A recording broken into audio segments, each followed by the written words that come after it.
Welcome to Double 11!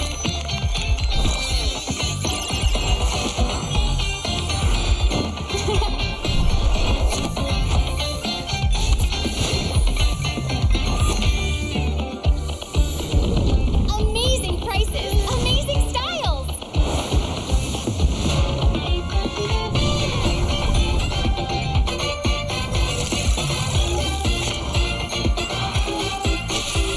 Win big in Mega Draw!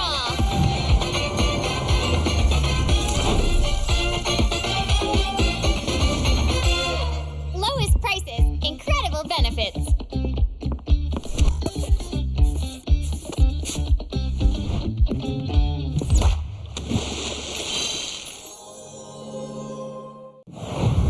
Welcome to MCGG Rising Stars.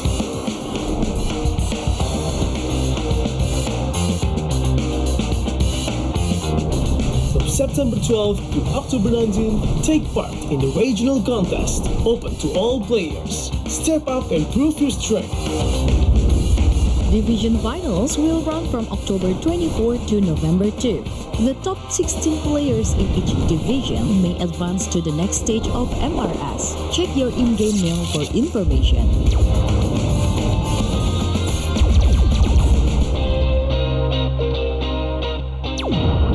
The S3 Finals group stage kicks off from November 8 to November 9. The top 6 players from each group will qualify for the S3 Finals semifinals.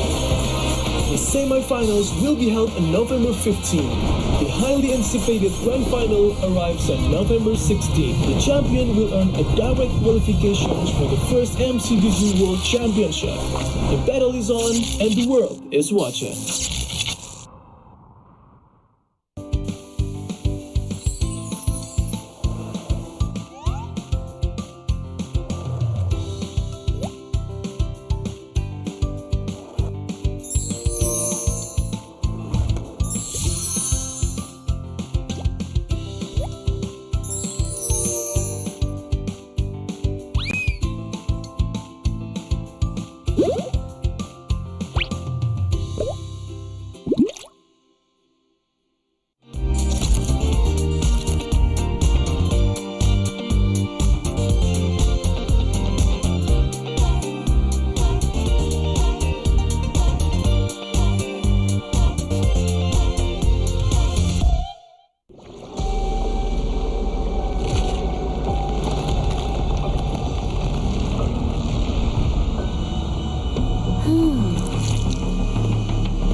Does the Lord of Lava also crave the Sovereign's blood?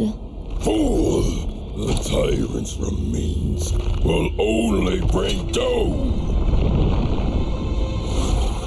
Their brutal dominion, our warriors were corrupted into foul bonds of decay. Sovereign of the Abyss, Obsidia. Her curse still flows within the Sovereign's blood.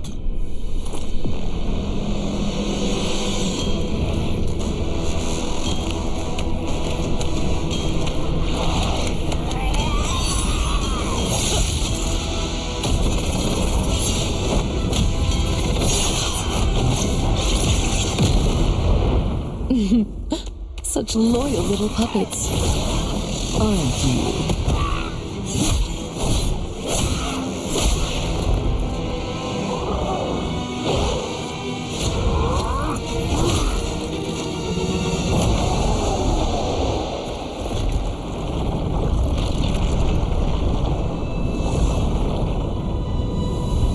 You are merely a puppet, no different from my spawns. Bow to me. Keep your throne, or be destroyed. The Abyss bows to no one!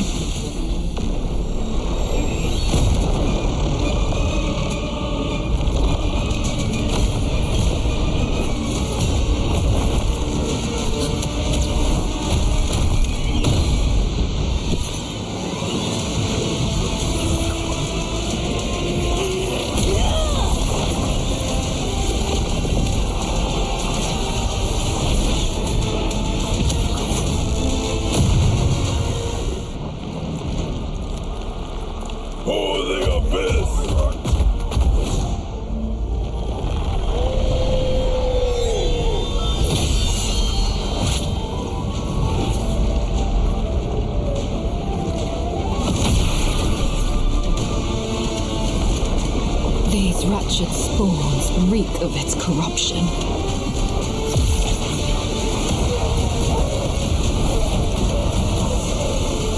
Your sovereign has a god to kill.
To Double 11.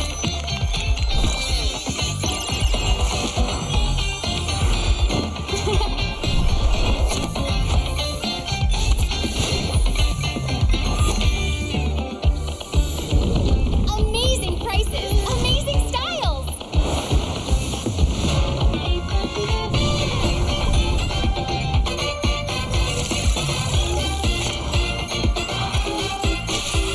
Win big in Mega Draw.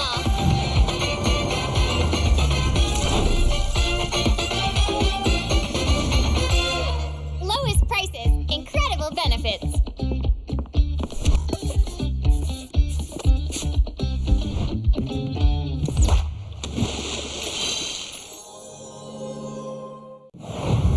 Welcome to MCGG Rising Stars.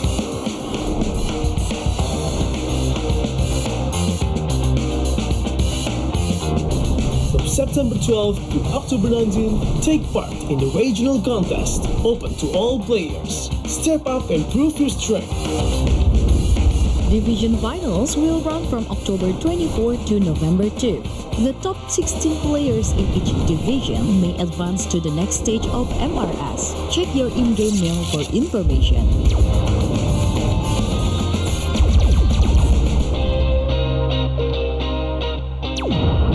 The S3 Finals group stage kicks off from November 8 to November 9. The top 6 players from each group will qualify for the S3 Finals semifinals. The semi-finals will be held on November 15. The highly anticipated grand final arrives on November 16. The champion will earn a direct qualifications for the first MCGG World Championship. The battle is on and the world is watching.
Does the Lord of Lava also crave the Sovereign's blood? Fool! The tyrant's remains will only bring doom! Their brutal dominion, our warriors were corrupted into foul bonds of decay.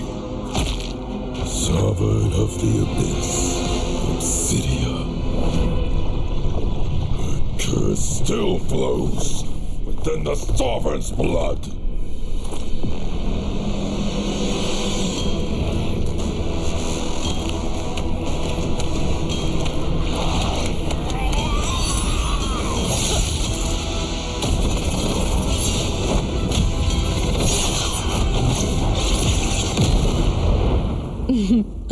Such loyal little puppets, aren't you?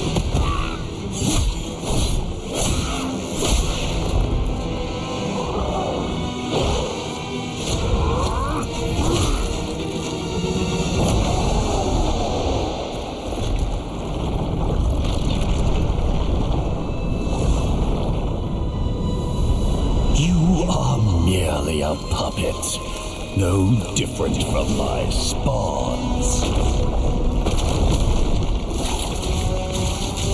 Bow to me. Keep your throne, or be destroyed. The Abyss bows to no one.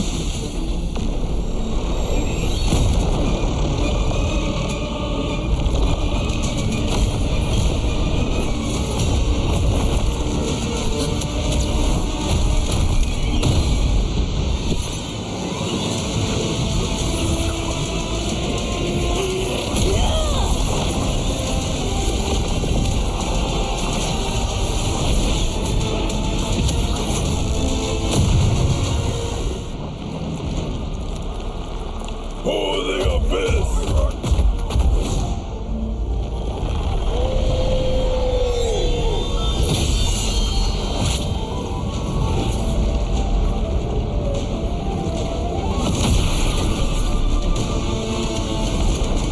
These wretched spawns reek of its corruption.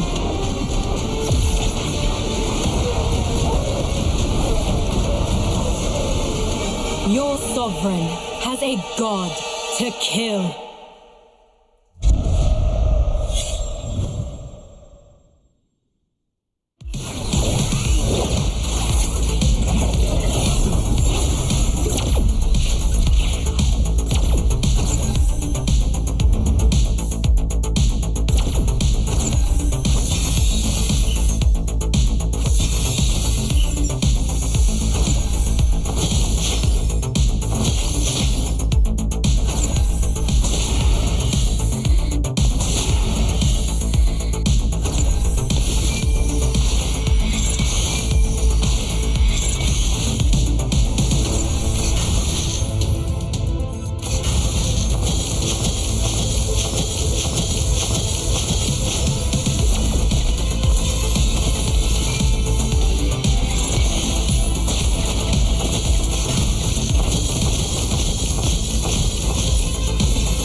Welcome to MCGG Rising Stars.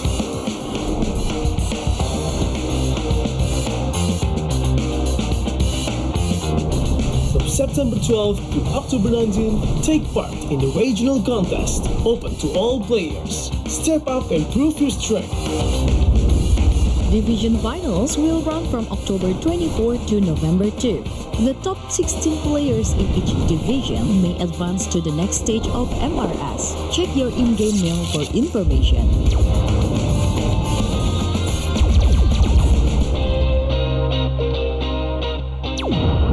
The S3 Finals group stage kicks off from November 8 to November 9. The top 6 players from each group will qualify for the S3 Finals semifinals. The semi-finals will be held on November 15. The highly anticipated grand final arrives on November 16. The champion will earn a direct qualification for the first MCGG World Championship. The battle is on and the world is watching.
Does the Lord of Lava also crave the Sovereign's blood? Fool! The tyrant's remains will only bring doom! Their brutal dominion, our warriors were corrupted into foul bonds of decay. Sovereign of the Abyss, Obsidia. Her curse still flows within the Sovereign's blood.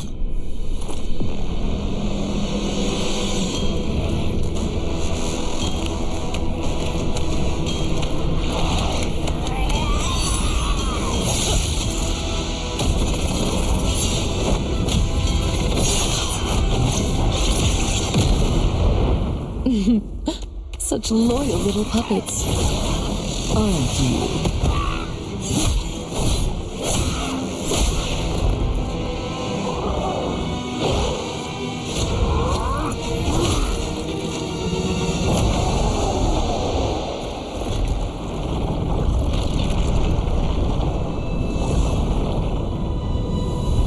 You are merely a puppet, no different from my spawns. Bow to me. Keep your throne, or be destroyed. The Abyss bows to no one.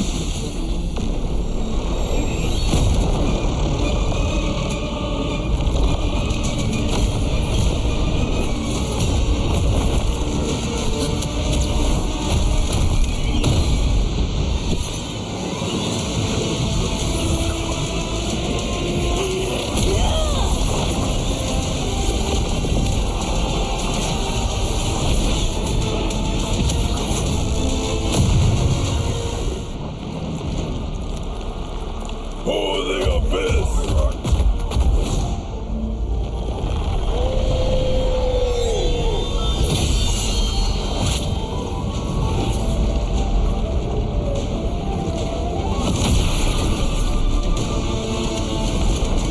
These wretched spawns reek of its corruption.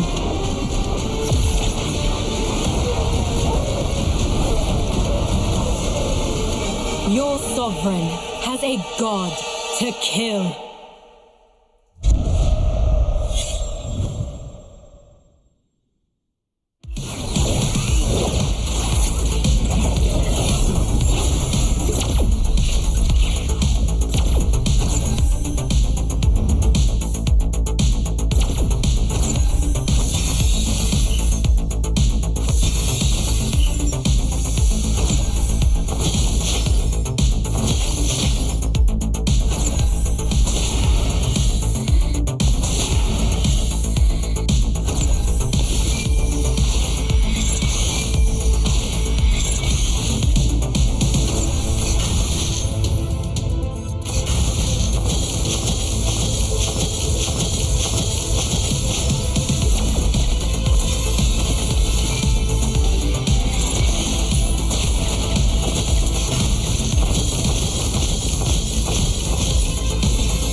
Singapore Season 10 is powered by Moonton and Pulse Nova Entertainment. Presented by IT, your homegrown bubble tea brand since 2011. Official gaming chair partner DX Racer, the pioneer of the world's first gaming chair. Our partner in esports, Future Living and Singapore Esports Association. Our official playoffs venue partner, the Centrepoint. And our official broadband partner, My Republic. Good morning, everyone, and welcome to the absolute final day of MPL Singapore Season 10. My name is Suki, and I am honored to be your host for today. Well, we are here at Centrepoint for the grand finals.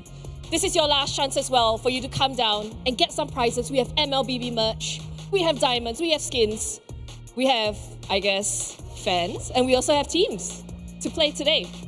So today, it is the grand finals. It is months of blood, sweat, and tears culminating into one game, one day, to see who is the champion, who gets to represent Singapore at M7. But on top of that, on top of all these prizes, on top of the competition, there's also an IT lucky draw. If you haven't heard yet, you gotta come down, you gotta chuck your stub into the lucky draw bowl and be present for the draw at 4:30 in order to win. Of course, the grand prize is a chance for 2 flights and accommodation to head on over to Jakarta, as well as $30,000 diamonds. I wish it was $30,000 actually, but 30,000 diamonds, as well as some MPL exclusive skins. So don't miss out on that. And of course, we would not be here if not for the game itself, Mobile Legends Bang Bang, that is currently nominated for Esports Game of the Year, as well as Esports Mobile Game of the Year. All right, so now with all of that out of the way, let's head over to the schedule for today. All right. And so for the schedule on today, we have first matchup, of course, is going to be Evil going up against Kingdom Esports. They are going to be vying for a chance to fight in the grand finals against Flash SG. After which, we are going to have, of course, an absolute slugfest. It's going to be a best of 7 grand finals to see who is the champion of this year's MPL Season 10, as well as to see who gets to represent Singapore to fly to Jakarta to go to M7. This is it, guys. This is it. This is the finals. The absolute last chance for these teams to make a statement this season. Who is going to end up as legends? Who are going to mark their name in the history of MPL Singapore? I can't wait to find out. So let's head on over to the casters, Abstract and Jace. All right, ladies and gentlemen, a very good morning. It's still morning. Yeah, we're 7 minutes left for morning. Yeah. So you can continue on. Good morning. Good morning, everyone. Yes. And of course, everyone in Centrepoint, I hope that you guys had a great morning thus far, because I'm pretty sure that your mornings and afternoons actually is gonna get even better at the, while the day goes on, right, basically. Because we, as Suki has said, we are going to be finally coming to a conclusion to Season 10 of MPL SG. It has been a pretty long ride, and we are definitely expecting one champions coming up today. Yeah, definitely, right. We sent quite a few teams home already. Even my personal favorite players already sent home yesterday, but we have to focus on today, because today is the day where we will be able to find out who will be representing us in M7. And that said, let's take a look at the brackets just in case you missed out on all the action, especially for the past few days. Yep, which I did actually, because when it comes down to yesterday's games, I missed those out. But we focus on what happened on Friday first, right? When it comes down to Friday, we do have Absolute Zero and Team Stallions that went up against one another. In fact, both of the elimination matches right at the start of the day was a 2-0 victory, right? So with Team Stallions moving on to the next and Kingdom Esports moving on to the next. They then fought against with one another in the same day, which in the end will drop Kingdom Esports in the lower brackets and Team Stallions at the lower brackets, which we saw yesterday. Yep. And of course, we've got the Kingdom Esports going up against Stallion on Saturday. That's a 3-2. That was a very, very tight match. I love that series as well. And then after that, we've also watched Flash SG going up against Team Evil. So coming up next later on, which is the very up next match, it's going to be Team Evil going up against Kingdom Esports. However, if you take a look at this whole graphic here, you can kind of like sense the power rankings just a little bit, right? Team Evil 2-0 against Team Stallions, and then Team Stallions SG going up against Kingdom Esports 3-2. So technically speaking, Kingdom Esports in terms of power ranking, Team Evil and Kingdom Esports on paper should not be too far off. Indeed. So ultimately, I would definitely say that for the side of Evil as well as, Kingdom Esports, both That's of right. them, they are definitely wanting to vie for the championship title. Evil is hungry, right? They were all the way at the top until they got beaten down by, of course, Team Flash Singapore themselves. They vie for revenge. Yep. For the meantime, Kingdom, they pretty much is the, what do you say again? The hungry wolf at the bottom of the hill or something like that? Wait, no, that was Churros that said that. Yeah, I'm sorry, I'm not really a You're not person really of a wise wolf guy. words. I'm not a person of wise words. But what I can say from this particular graphic that you're seeing, you're looking at the final three right here, Team Evil, Team Flash, and also Kingdom Esports, right? These three teams, especially I would say for the side of Team Flash and also Kingdom Esports, they have a very shaky start during the regular season. But I'm really glad what I'm seeing when it comes to the Team Flash and also Kingdom Esports after their whole after the kind of the break between the regular season and the playoffs. But on the other hand, what I saw from Team Evil and Team Flash yesterday, Team Evil, I will feel that they're a little bit shaky, right? Because it is not their MO to basically, lose out, especially against Team Flash, because, they were so strong during the regular season. Especially since regular seasons itself, there were information and statistics that showed that they trumped over Team Flash, which gave a lot of people, inclusive of Evil themselves, some great power and such. But let's take a look at Evil's lineup.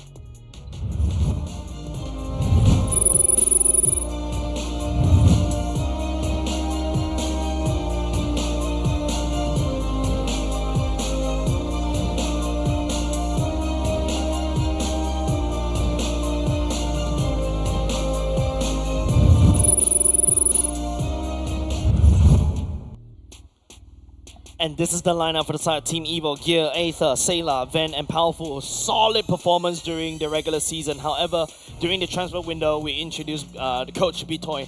And now, introducing something like a key member during the transfer window, I think it's a little bit eye-opening in a sense, because the coaches usually need to do a lot of catch-up work, especially you miss out the whole regular season. You don't know how the play style is. There's a lot of catch-up that Coach Vitoy has to do. And going into the playoffs, you can see the performance start to perform a little bit shaky, because, in my opinion, Ven performs so much better as a regular marksman. His grandeurs, his hand wave is so solid. And, the past few games that we saw yesterday, he's forced to play heroes that he's not very comfortable with, especially fighter side lanes. So, you would believe that when it comes down to their games yesterday, something that they can bring back home is more about the drafting sense of Evil. So hopefully they're coming into today's games going up against Kingdom Esports. They would make some changes in order to further accommodate for one another. And I do want to look out for how Van is going to play out and what kind of heroes is going to be drafted for him. But on the other side, I'm pretty sure that they are no strangers to you guys, but regardless, let's take a look at what Kingdom Esports is.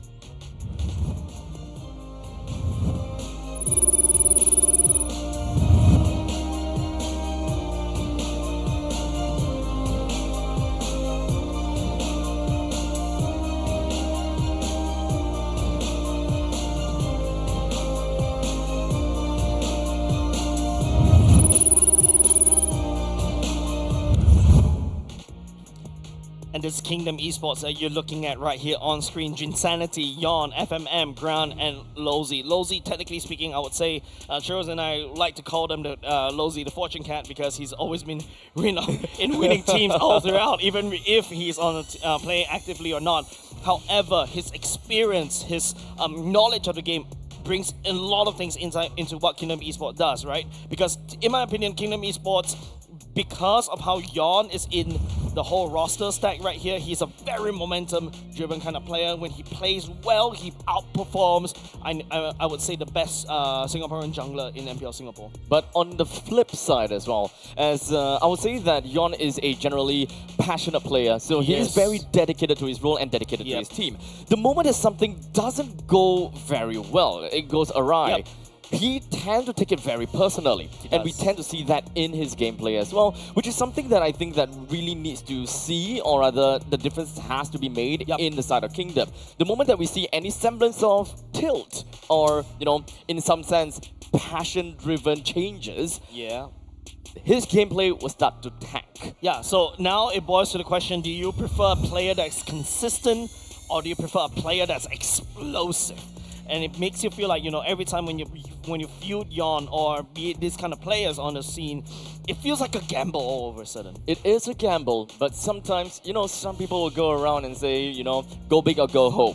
Sometimes you need to get extremely lucky, or maybe you need to be extremely good in order to best. You got to talk about this team head-to-head right here. If you compare these two stats side by side, there's so much turrets that Kingdom Esports was able to achieve, so much more turtles they did achieve as well, and even Total Lord. They played more games though, let's remember that. Correct, so that's why, but in terms of average kills, they are almost equal, so which means that Team Evo is a lot more, I would say, kill hungry and also more efficient regarding these games. Imagine how, like, with lesser games, you're still able to achieve an almost average amount of KDA, the same amount of KDA, and you play lesser games. So which means Team Evo always usually, this is literally what we call the magic of team fights, right?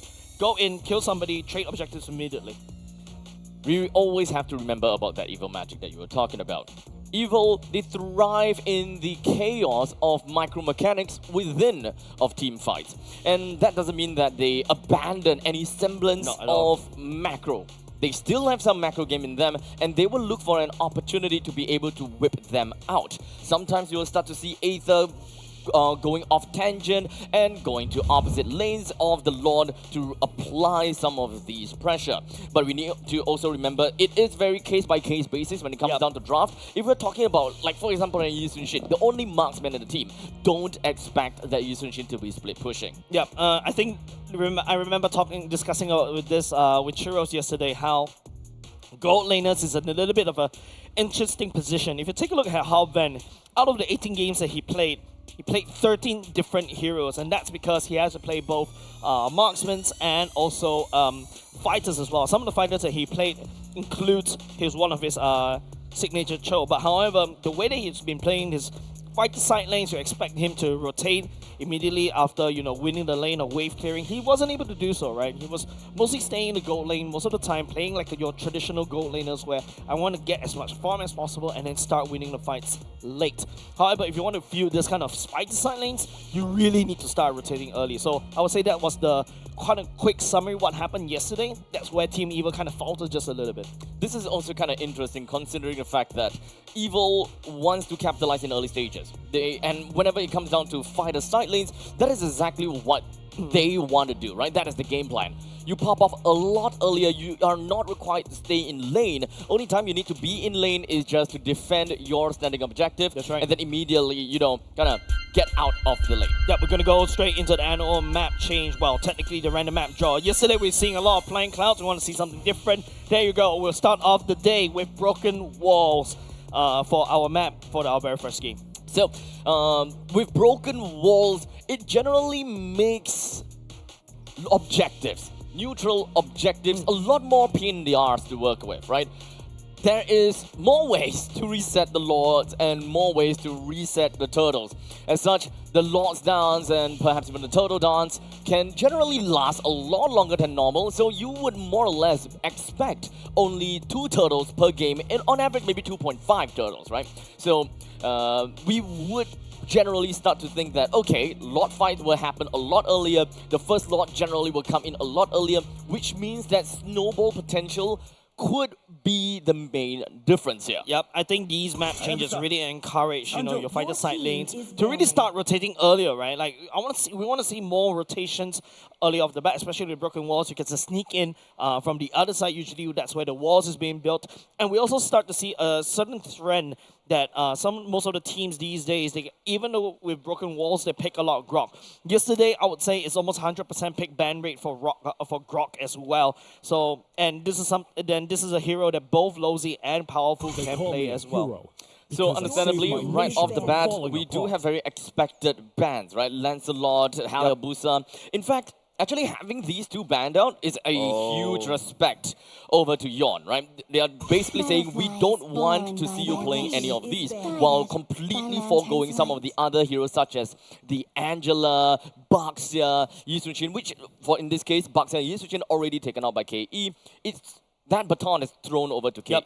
But if you take a look at the jungle pool, right, it's really getting slowly diminished, right? You've got the Lancelot, you got Hayabusa, the Baxia, and the Yi Sun-Shin. What's next is probably like the Phrygians coming back. You may probably even see the likes of your what's it called? The Joy coming back for the side of Aether. So not only the fact that we're slimming down the jungle pool, and just because there's more jungles going up into the ban pool, that means that a lot of the fighters and the tank heroes are actually going to be up online and available for the picking. With CC being one of the most used hero nowadays due to her natural lane dominance. And let's not forget, team fight base Chip is currently available too. Yep, if you take a look, CC is a solid opener for the side Team Evo. Yesterday when Team Flash fought against Team Evo, CC was permaban. And if you notice, after that, Team Evo wasn't having really good games. So I think that's something that Team Flash has done their homework. Not too sure about Kingdom Esports. So Kingdom Esports, on the other hand, selected Akimi for side of FMM and also the Gato Kacha. Once again, Gato Kacha should go into the hands of Lozy. The AOG is permanently a very scary ultimate. So this will also discourage Evil to play any form of heroes such as the Farsa or perhaps the Yi. But they still went in for the Yi and doubled down with a Grok to their midst. Yeah, so it's back to team fight composition, right? There's a slight pickoff with the CC, but then again, you can also tilt this clash comp for the side of Team Evil to use the real world manipulation to catch any person from the side of Kingdom Esports. However, the best part about the Eve is that you're also immune to CC when the AOG lands on top of you. Your real world manipulation does again deactivate, but the box still gets to basically lock people down as they try to enter and save people. So a bit of aero denial still for Evil. But with the CC in play, that doesn't necessarily mean that. However, the CC can always be flexed over to the gold lane. So we shouldn't exactly be, kind of fixated on that part. With the Esmeralda pick from Kingdom Esports, that is a lot of vagueness coming in from both teams' draft, which I absolutely like, because now jungle heroes not picked out at all. There are 4 ban slots that can attribute to more jungle bans, which is actually kind of scary. Yeah, this is definitely going to help Kingdom Esports a lot more, right? Even if you start locking down on all these junglers, Kingdom Esports is going to come out from the draft with 1 more pick. So technically speaking, I'm very certain that Kingdom Esports will select their junglers right there, unless they want to see what Team Evo wants to go for, right? Right now, there's also another possibility where Kingdom Esports is thinking, hey, Ven is also start looking at all these fighter jungles, like the Cho can get removed as well. The CC, like what you mentioned, may get shifted over to the side of the gold lane. That's why Kingdom Esports went for the ban on the Arlo as Team Evo continues to trim down the jungle pool. Fanny, Arlot says goodbye. Some of the other junglers, okay, maybe we don't talk too much about junglers, because right now, yes, both of them required. Mage out, Roam out. We're left with either XP or gold, which pretty much attributes to any form of fighter junglers. With Ruby and Lapu Lapu that's currently still available as well, I think that is something that we gotta have to look out for. Jungler bans are a lot easier to pinpoint because it's really an either-or situation here. both teams could really have assassin junglers for their side, especially since for the side of KE, they do have pretty beefy front lines already. They can actually take things back a little bit more. That's Bruno getting taken down. Kingdom Esports not really going to continue to trim down the jungle pool. Instead, like what I mentioned, they're going to even take out, they're basically focusing mostly on Ven, right? Making sure that Ven doesn't really have a good game.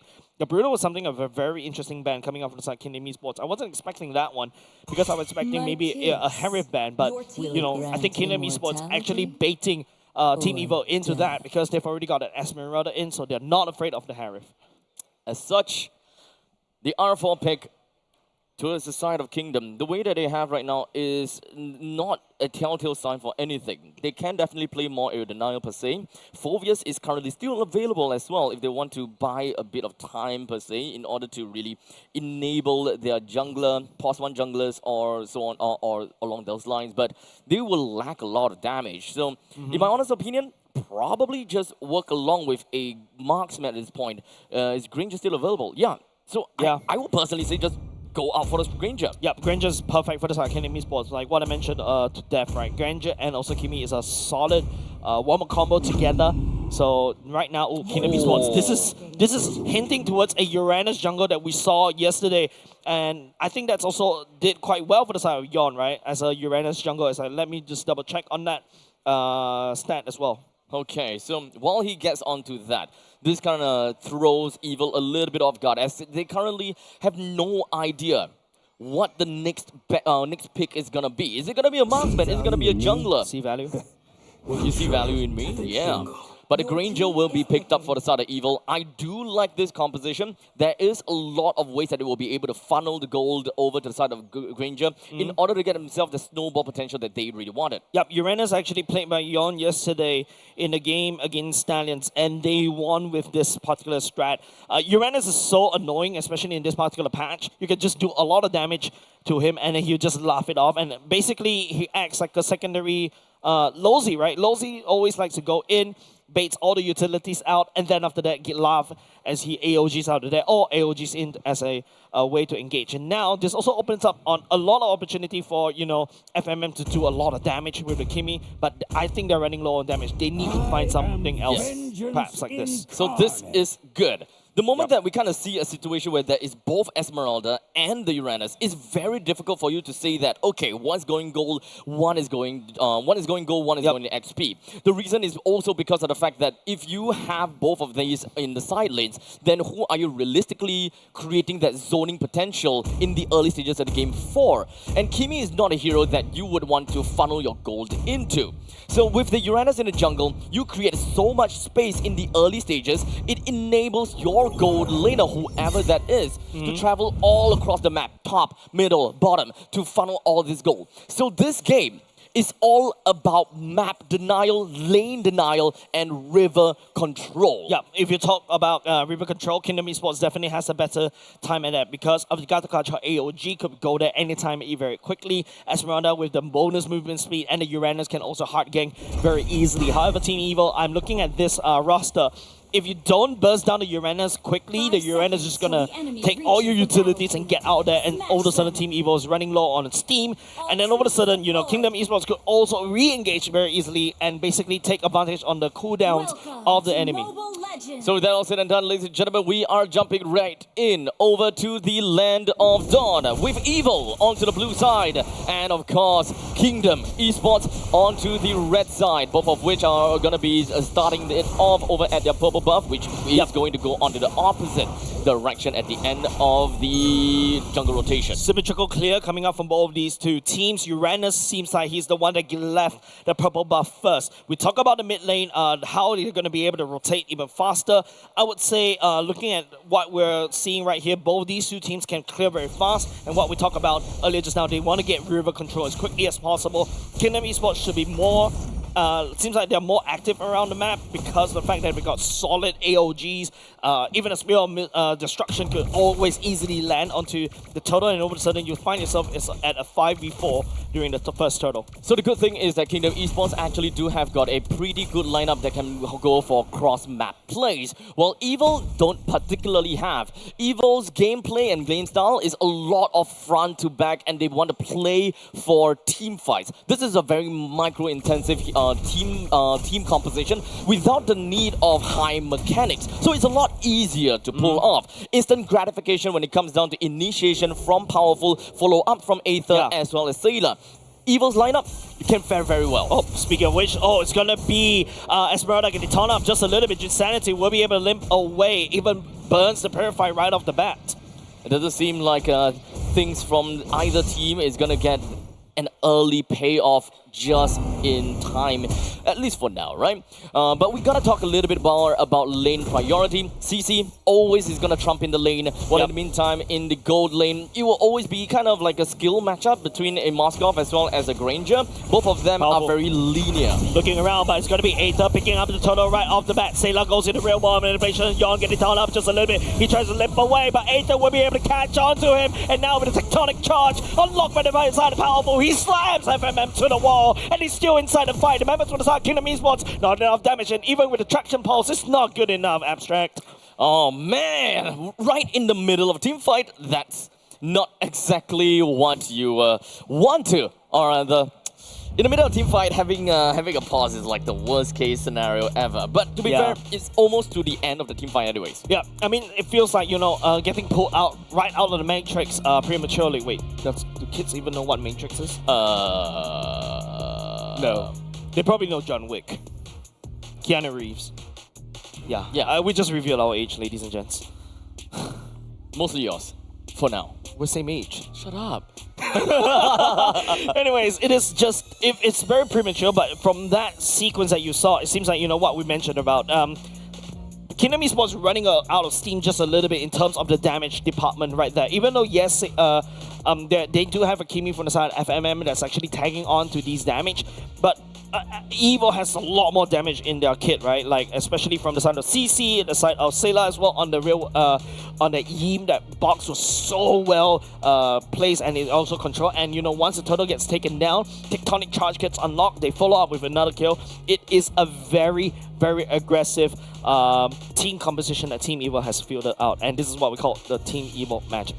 Now, on the other hand, right, looking at Kingdom Esports lineup, the way that they kind of want to play into team fights, it is actually also more front to back due to the fact that they do have a Moskov. They focus on the front and then slowly bleeds over to the back. The good thing about them is that they do have got a good amount of splash, or what I would like to call AoE, right? In this case, because of the Gato Kacha, Esmeralda, Uranus, they are more of a divey component where they can pretty much capture everyone in its true essence by doing whatever AoE effects that they can. The only weakness about this draft is the fact that they do not have a proper anchor right next to Kimi or Moskov. With both of these marksmen having a slightly shorter range, it actually puts them a lot closer to the enemies, which means that whoever that can jump, in this case Grok and CC, actually Fredrin as well, they actually have a lot easier access to the backline, which kind of creates a little bit of a split between the front lines of Kingdom Esports and the back lines of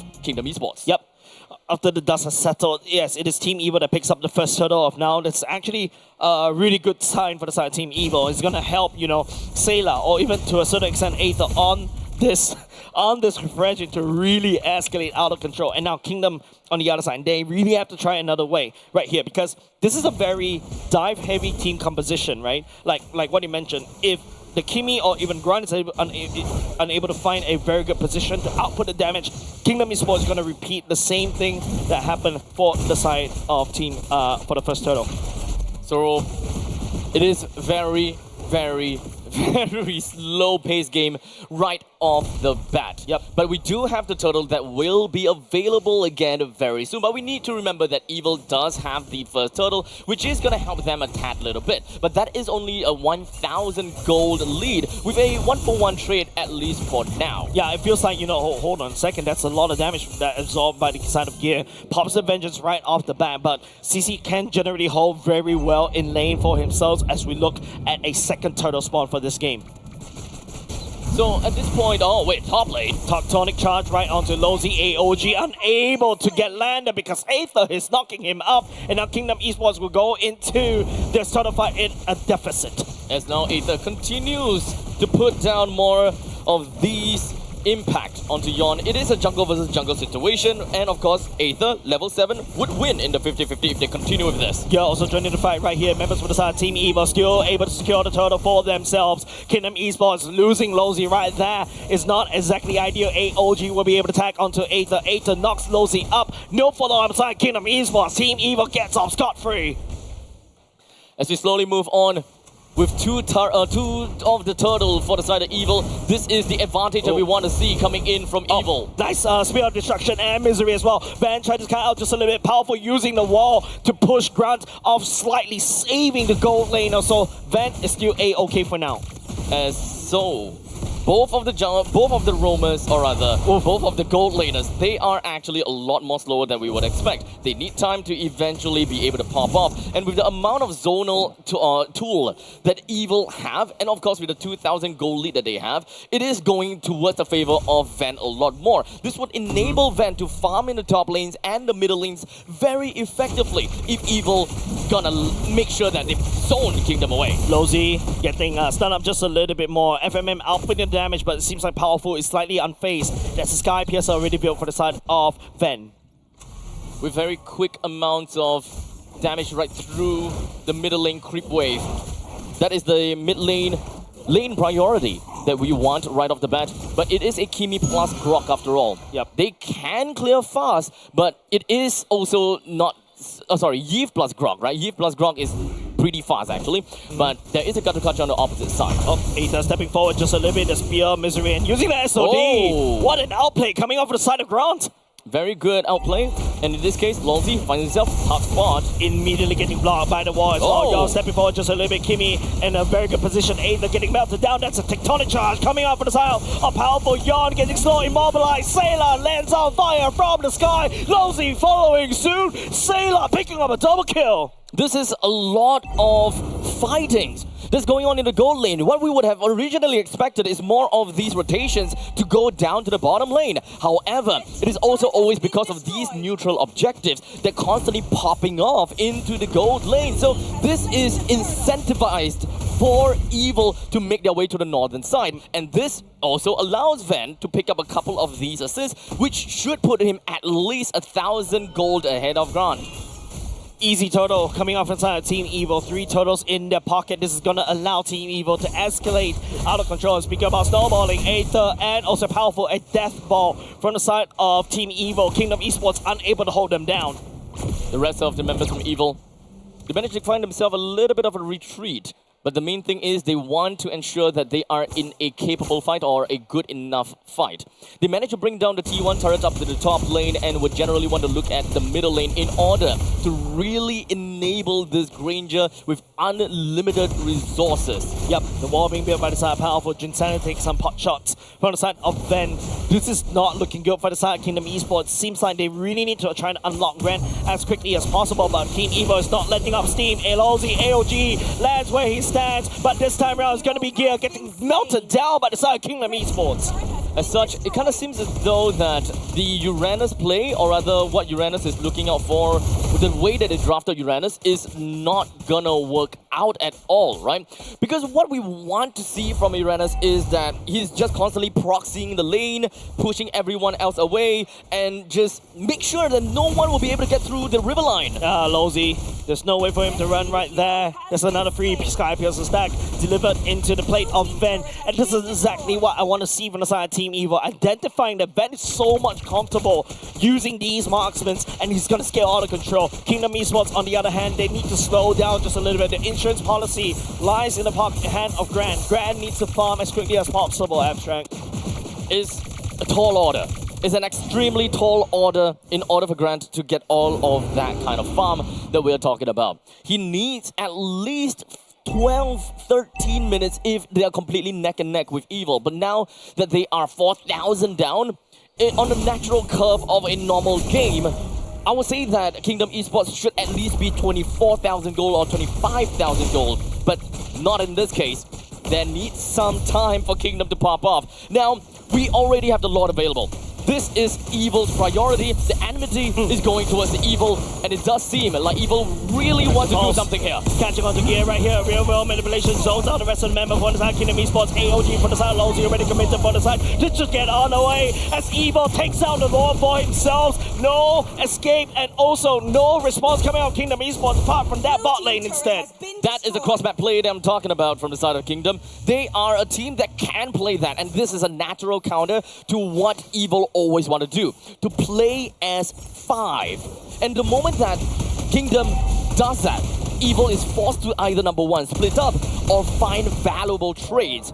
In this case, what Evil will want to go for is to go for Lord advantage. Even though they lost the bottom lane 2 turrets, it's okay because they still have the middle lane T1. With this Lord, this would almost guarantee a possibility of bringing down the T1 in the middle lane, which will further flush Kingdom into their own base, giving them access. Whoa! What is that damage?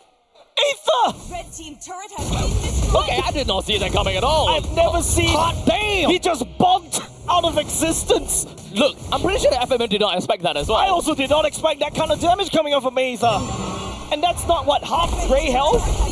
Look, this just kind of shows how much fatter Aether is. Oh my goodness me, if Aether can bonk FMM out of existence, Yon cannot definitely survive that onslaught as the siege from the side Team Evil is there, and they will be able to penetrate into Kingdom Esports. Grant, the spear of destruction. No, he doesn't really dare to take that as Aether gets melted down just a little bit by the side of FMM, and Evil will get out of there. From this point on, FMM will have forever the PTSD of at least a half HP Fredrin. We don't want to see that. You make a sound, but that is clearly not a... It's a bonk. It's not just a bonk. Man. That is a Viking scream right there. I wasn't expecting that kind of damage from the Appraiser's Wrath, and I don't think FMM is ready for that one. But man, that's really scary. As you know, I'm not looking forward to be the receiving end from that one. Honestly, when that happens, all I can think about is Sparta.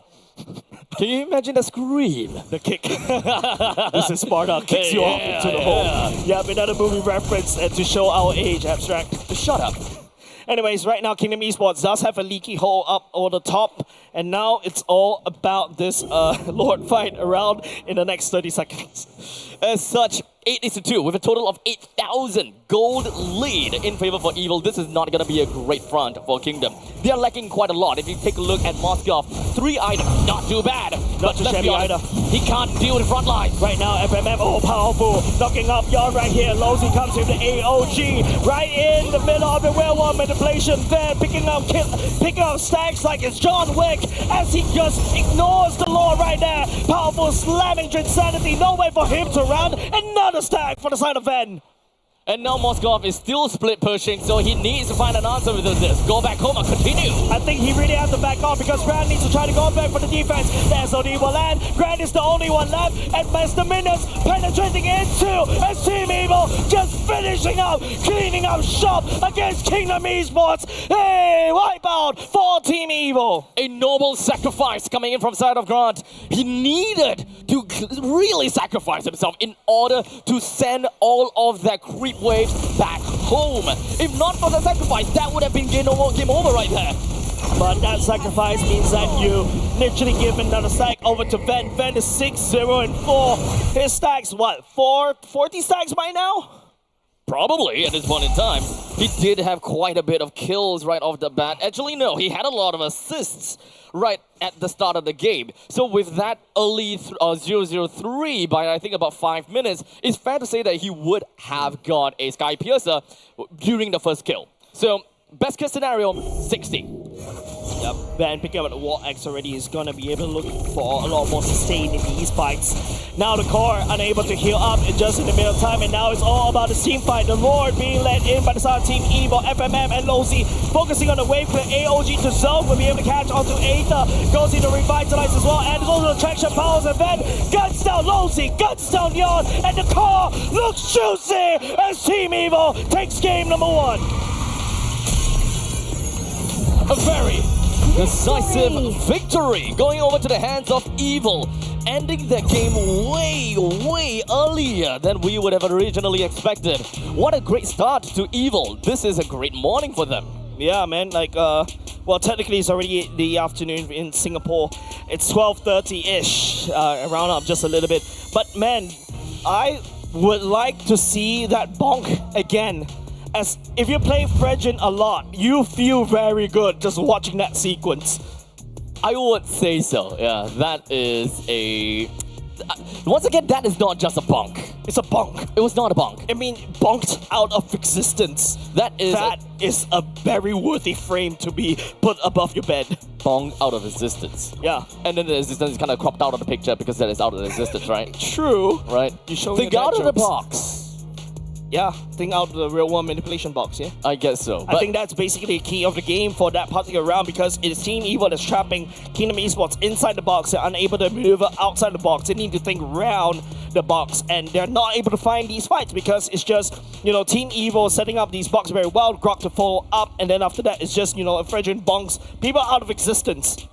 Unfortunately, I would say that as much as they would want to think about team fights and how they would want to navigate around the team fights, I think that is more thinking about one step ahead. Because the way that their composition is drafted is that they want to be able to have significant impact all the way from the start of the game. With a Uranus, they can't do they can't do that much in team fights. Yeah, MVP, well deserved for that bonk. Man, I want to see that clip again during the break because I think it's really satisfying to watch. It's like, you know, when you're scrolling through Instagram and you have these things like people just like scraping off soap while they tell you something, that can be on repeat and I can learn something from it. I suppose so. I just didn't really quite expect it that Fredgen will have that kind of bonk damage. Oh man, I'm calling it bonk too now. Yeah, it's a bonk. Yeah, we'll take that, right?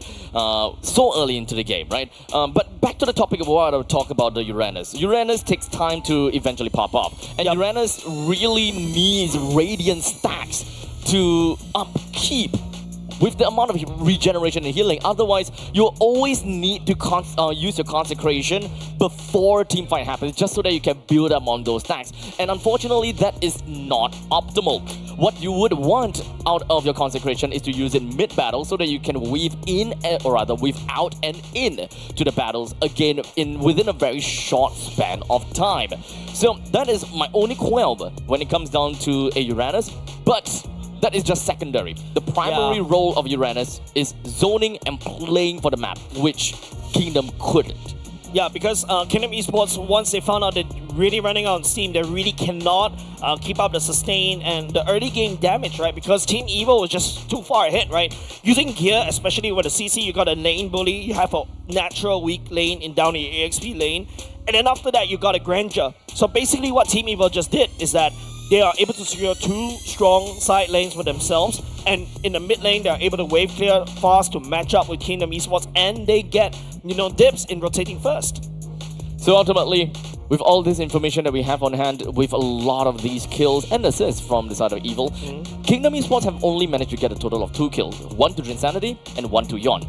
It makes sense for them to have these, but ultimately, it is about the early stage, or rather, the early game damage. They lack that. Yeah, immediately you can see, right, from the stats in the turtle takedown, Team Evil was the one that secures all 3 turtles and also 2 lords for them. That's just total map dominance from the get-go.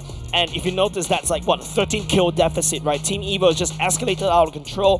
Kingdom Esports unable to hold. So if we were to change the lineup a little bit, or honestly, I think that this is kind of tough because the Kimi and the Gata Gacha is always going to be a very standard staple pick. It's always good for R1 and R2s. They want to play late game with the amount of zoning potential that they could do with the Uranus. So ultimately, if they wanted to flex the Uranus into the jungle, it would have been better to just remove the Esmeralda so that they can bring some other damagey XP laners right off the bat. I would feel that Esmeralda actually does quite a decent amount of damage. Just take a look, 98k damage, 98k damage taken, yes, 21k damage dealt. Actually, in fact, did more damage as compared to the gold laner, right? That's one point. I think the second point that if you really want to shake things up on the side Kingdom Esports, you trade that Uranus for an Xbox. The Xbox does exactly what the Uranus does, zone denial, more bursty damage, burns down Aether with the true percentage damage, and also zones out Sailor as well. So I think personally, you can go for that one from the side of Kingdom Esports because in the early game, they're really lacking in damage. I think that they both have have certain amount of similarities, but the main difference is the fact that one is long form and one is short form. Uranus is more of long-form zoning that creates space throughout the map, mostly through the river lines, while Xbox is short-form zoning, which is mostly onto neutral objective. So you're comparing long-form content on YouTube, 30 minutes kind of content, as compared to a short-form TikTok content. I think the TikTok content does work a lot more better, especially when you're trying to scale up in the early game. You need something very quick. Yeah, they do. So if they want to play long-form zoning, they need more damage in the early stages. Otherwise, short-form zoning is totally fine if they want to play towards team fights. Yeah, I think Uranus is a interesting jungle, like 1 or 2 patches ago, until they released a hot fix that kind of nerfed the Uranus damage. The Ionic discs. A little bit right? But then, you know, you can see what the Uranus is trying to do, right? Zone and try to push the real world manipulation out. Try to push the Eve out of real world manipulation. I remember before they kind of patched that Uranus, I remember I saw like what Uranus just 2-hit the Eve and it's just like immediately half HP. It's kind of scary, yeah. It is, but unfortunately that thing got nerfed already. Yeah, it was too good. Back then, Uranus in the jungle was... In fact, right, the funny thing is, I think that Uranus in the jungle back then, before the Radiant stacks, before the fact that Radiant stacks could influence the amount of damage your Ionic Disc does, right? That is the current patch. It's actually weaker than the previous Uranus, where your Ionic discs actually stacks onto the opponents that you hit. It's got completely no regards to your Radiant stacks. So you actually can wave clear, or rather you actually can clear these creep waves a lot faster without relying on your Radiant stacks at all. Yep, Uranus right now, based on this particular patch, is mostly on auto attacks. The Radiant stack actually boosts the auto attack damage for the Uranus. That's why target prioritization is a lot more important for the side Uranus. And now the problem is, even if you take a look at Kingdom Esports side of the roster, right? Like the Uranus is there with Ionic Disc to slow everybody down, but who are you slowing this for? What are you slowing this for, right? If the Kimi if FMM is unable to step forward to basically gun people down, and that's it. And that's why Team Evil was able to take advantage of that, escalate even faster, and then proceed on to just dominate the river. You win 3 turtle fights in a row, and then after that, just scale out of control because Granger scales faster as compared to a Moskov. Indeed. I would say that Granger has I think, reached critical mass at roughly around... Actually, it's kind of hard to compare, right? Because Granger plays around with snowball potential by killing. Yep. The moment that he gets Sky Piercer, he can join in fights and do whatever crazy stuff. Yep. While Moskov is on an entirely different beast, he plays for map, and he have really good split push potential in order to create differences and, of course, come up with even traits all across the map. Yeah, and if you compare a Granger and also a Moskov needs like what? 3 items, your Corrosive Scythe, your Demon Hunter Sword, and your Golden Staff. And then even perhaps, I will also argue, based on this current patch, you definitely need the Malefic Gun, right? Yep. In order to be able to just output the decent amount, and that's when you say, okay, the Moskov is ready to fight. But for a Granger that's ready to fight, you just need a Fury Hammer. You are more than enough. You're basically outputting so much damage. You have nutty numbers, and also once you hit a Hunter Strike, you build a Sky Piercer, and you start stacking on a Sky Piercer stack. That Sky Piercer stacks as you stack up. Basically, is a lot better even though imagine it's like you use that Sky Piercer stack for a Sky Piercer for one item slot, it's as good as picking up 2 to 3 items if you manage to stack it over and over again. I mean, regardless, this is all about draft to a certain extent, and of course the execution of that draft. We find that Evil's lineup is a lot easier to execute. Yep. A lot easier to execute as compared to Kingdom Esports, where they have a lot of tough bodies at the front lines, but there are definitely some caveats. So my general question is, how do they want to navigate themselves out of those caveats in game number 2, after knowing that, you know, the way Evil plays is just magic. It's all micro, it's all team fight. I think that there is a possibility that Kingdom Esports will want to go down a certain level just so that they can play team fights easier. The higher mechanic hero that you use, the tougher it is to navigate in a fight. However, it also reaps bigger rewards. Yeah. Right now, as we go into game number 2, you know, Broken Walls ultimately didn't really matter in terms of the how they want to draft, because once a box is being built, that box is like a wall in itself, and it prevents the members of the side of Kingdom Esports to either reinforce, to continue on the fight, or to even reach that Eve. And I feel like maybe perhaps Kingdom Esports also need to start working on, you know, how to basically maneuver around the fights, right? Because Team Evo was able to find great opportunities using Sailor's Eve to box people up, and his positioning is also very hard for Kingdom Esports to flank. I think we have a lot more games that we can potentially go. And in fact, this is a situation where Kingdom Esports actually did not play towards their statistics, where Kingdom Esports, they almost always win game 1. True. And this time they didn't. I mean, there's definitely not going to go very well for the side of Kingdom Esports. Remember, we talked about how Kingdom Esports are so momentum-driven, and especially Yon. We started off this the day with talking about Yon. Yon needs to get a great game, and you know, Yon using Uranus right off the bat, I think is a little bit wonky. And if you notice as well, Team Evo is literally kicking where he's down, right? Like, look at all the bans from the side of Team Evo. Lancelot Hayabusa as an opening, and then after that, if Kingdom Esports didn't even prioritize Yon at all during the first phase pick, they continue to ban it at Fanny, and then after that, just finish off with the ban with Alice. So it's really wonderful for the side of Team Evo to literally target down Yon. This is crazy amount of respect over to Yon, but I think that Evil have also identified that Yon is one of the catalysts that enables the early game / the mid game for the team. The moment some of these assassin heroes are taken away, there is a very high probability that they should be able to navigate around team fights a lot easier. However, in the previous game, there is a possibility of bringing Ling out, but that is also a very greedy jungler, which actually doesn't do anything in the previous game regardless. Yeah, like, I don't think Ling is a really good assassin, especially in this particular patch. He takes so long to ramp up, especially when nowadays games are really getting really short, right? You really need to win games like within the next 6 minutes mark. If you don't get a snowball out of that, Ling generally takes way too long to scale. So they could, however, play a super early kind of game.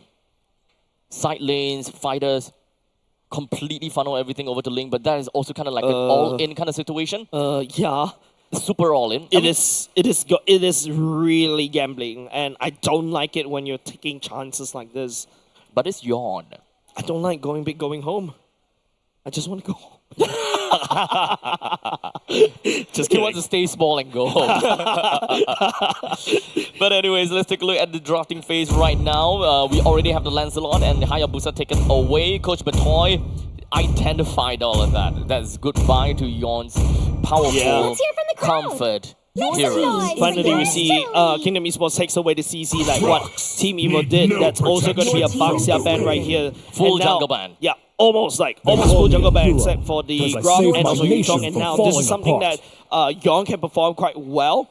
There's going to be Yushin Shin, and you know, I always, you know, throughout the whole regular season, I'm like, no, Yushin Shin is a very bad hero in this patch. Oh yeah, I remember that. I keep saying that. Yep. But right now, looking at how Yon likes to play, I'm like, yes, boy, you go get this. You go. Now, with the Yusichin currently picked up, as well as a response with Agato Kacha and Fredrin. The Fredrin actually came in as a little bit of a surprise to me because the opponent's jungle has already been picked out. You have the option to actually pick up a Kimi for yourself. But the thing about Kimi is also because of the fact that you have a pretty weak wave clear in the early stages. It takes time to really ramp up. So right now, both teams, they want to play for team fight with a Farsa as well as the Yves. Gatokacha drafted for Evil, so they have an answer to Yves. At this point in time, Kingdom have got no answer for the Yves as of yet. Sorry, no answer to the Farsa as of yet. Yeah, I agree, right? The Farsa could just slam down the Feather Airstrike. If the Yushishin misplayed or mispositioned, sorry, I was chewing on IT bubbles earlier just now. If you sidestep incorrectly, you're gonna get slapped by the face by the Feather Airstrike. All of a sudden, your glass cannon of a Yushin is already gone. So it's really up to the timing that Yon enters these fights, and he has to start perhaps like using FMM's real world manipulation, hopefully with the first last insanity to kind of set up the whole fight, but not use that last insanity to basically finish off people. The night sky tells Goodbye to Alice and Esmeralda. Seems like the way that KE has is because of the Xbox and Yves, they want to go full on zone control and all that jazz. Harif sounds like a very viable pick for the side of KE, but they also need to find an answer for the Farsa, as I mentioned before. Some kind of boops. Yuzhong currently is still available. Oh, okay, never mind. It's banned straight off the bat. Team Evil right here, you know how they're gonna ban, how they ban this away. They ban away the Alice, they ban away the Esmeralda. This is a clear sign Team Evil wants to go for the Harif right here. But okay, I take that back. They're opening up right here. They're gonna go for Uranus. Uranus XP is good. I find that Uranus XP is good. At least you have a very good way to uphold your Radiant stacks without the need to go to your jungles at all. Okay, we're gonna go for a Ruby Gold lane, Xborg in the EXP, Hylos in the Roam. And technically speaking, this is a decent draft coming out from the Tide Kingdom Esports, right? You've got real world manipulation, you've got good hooks to pull people back, you've got the glorious pathways to slow people down if they are trying to get out of the box. And then you leave it to the Mountain Shocker and the Last Insanity. Finally, this is a good draft coming out from the side of Kingdom Esports. If you take a look at Team Evil right here, that's going to be a Claude for the side of Van to be selected. And finally, we get to see, something more traditional coming out from the side of Team Evil. And that's exactly what I want to see in day number 1. Unable to see that in day number 2. So now it's going to be a point in time where the Claude joins in and... this is pretty late game centric. Evil does have an insurance to the late, while KE wants to play in the early game with a XP fighter, gold lane fighter as well. I would like to believe that KE can play a good early with Evil not having much answers to it. The only problem is the Farsa. If KE allows the Farsa to go ham, then unfortunately Evil will have very good zonal tools. Yep, so we're gonna load up into game, ladies and gents. This is gonna be a Flying Cloud map. So which means that when you talk about like getting things into position, Kingdom Esports has a lot more resources to really go there, right? Like imagine Flying Cloud when you're playing a defensive role, you can Flying Cloud right into a good position for the side of Ruby, the Hylos, and even to a certain extent the Xbox. So I would say Team Evil, if they go for a solid offense, they also need to really watch out on these crazy maneuvers, especially when you're fighting on the enemy side of the map. And such, ladies and gentlemen, here we go. We are gonna be going into the Land of Dawn once again. Of course, both junglers starting off at the purple buff, gonna be exiting the jungle onto the opposite side. One to the gold, one to the XP, and this generally gives us a very good idea as to what their rotation is gonna be and where their priority is gonna be at too. Talk about the wave clear. Sorry, I'm just really chewing on the IT. I'm just enjoying this thing way too much. Stop it. Why? It's drinks. Nice drinks to watch the show as well. Very distracted. I am. I'm easily distracted, abstract. You know me for years. Unfortunately, yeah. Sorry, the bubble just actually almost fell off my mouth. Okay. Well, anyways, here we go. 1 minute into the game, let's talk a little bit more about lane priority, Jace. All right, lane priority in the gold lane. It is going to be a very neutral lane. Vend is going to take a long time. So, as you know, your typical fighter gold lanes, you want to start rotating as quickly as possible, especially for the side of Grand.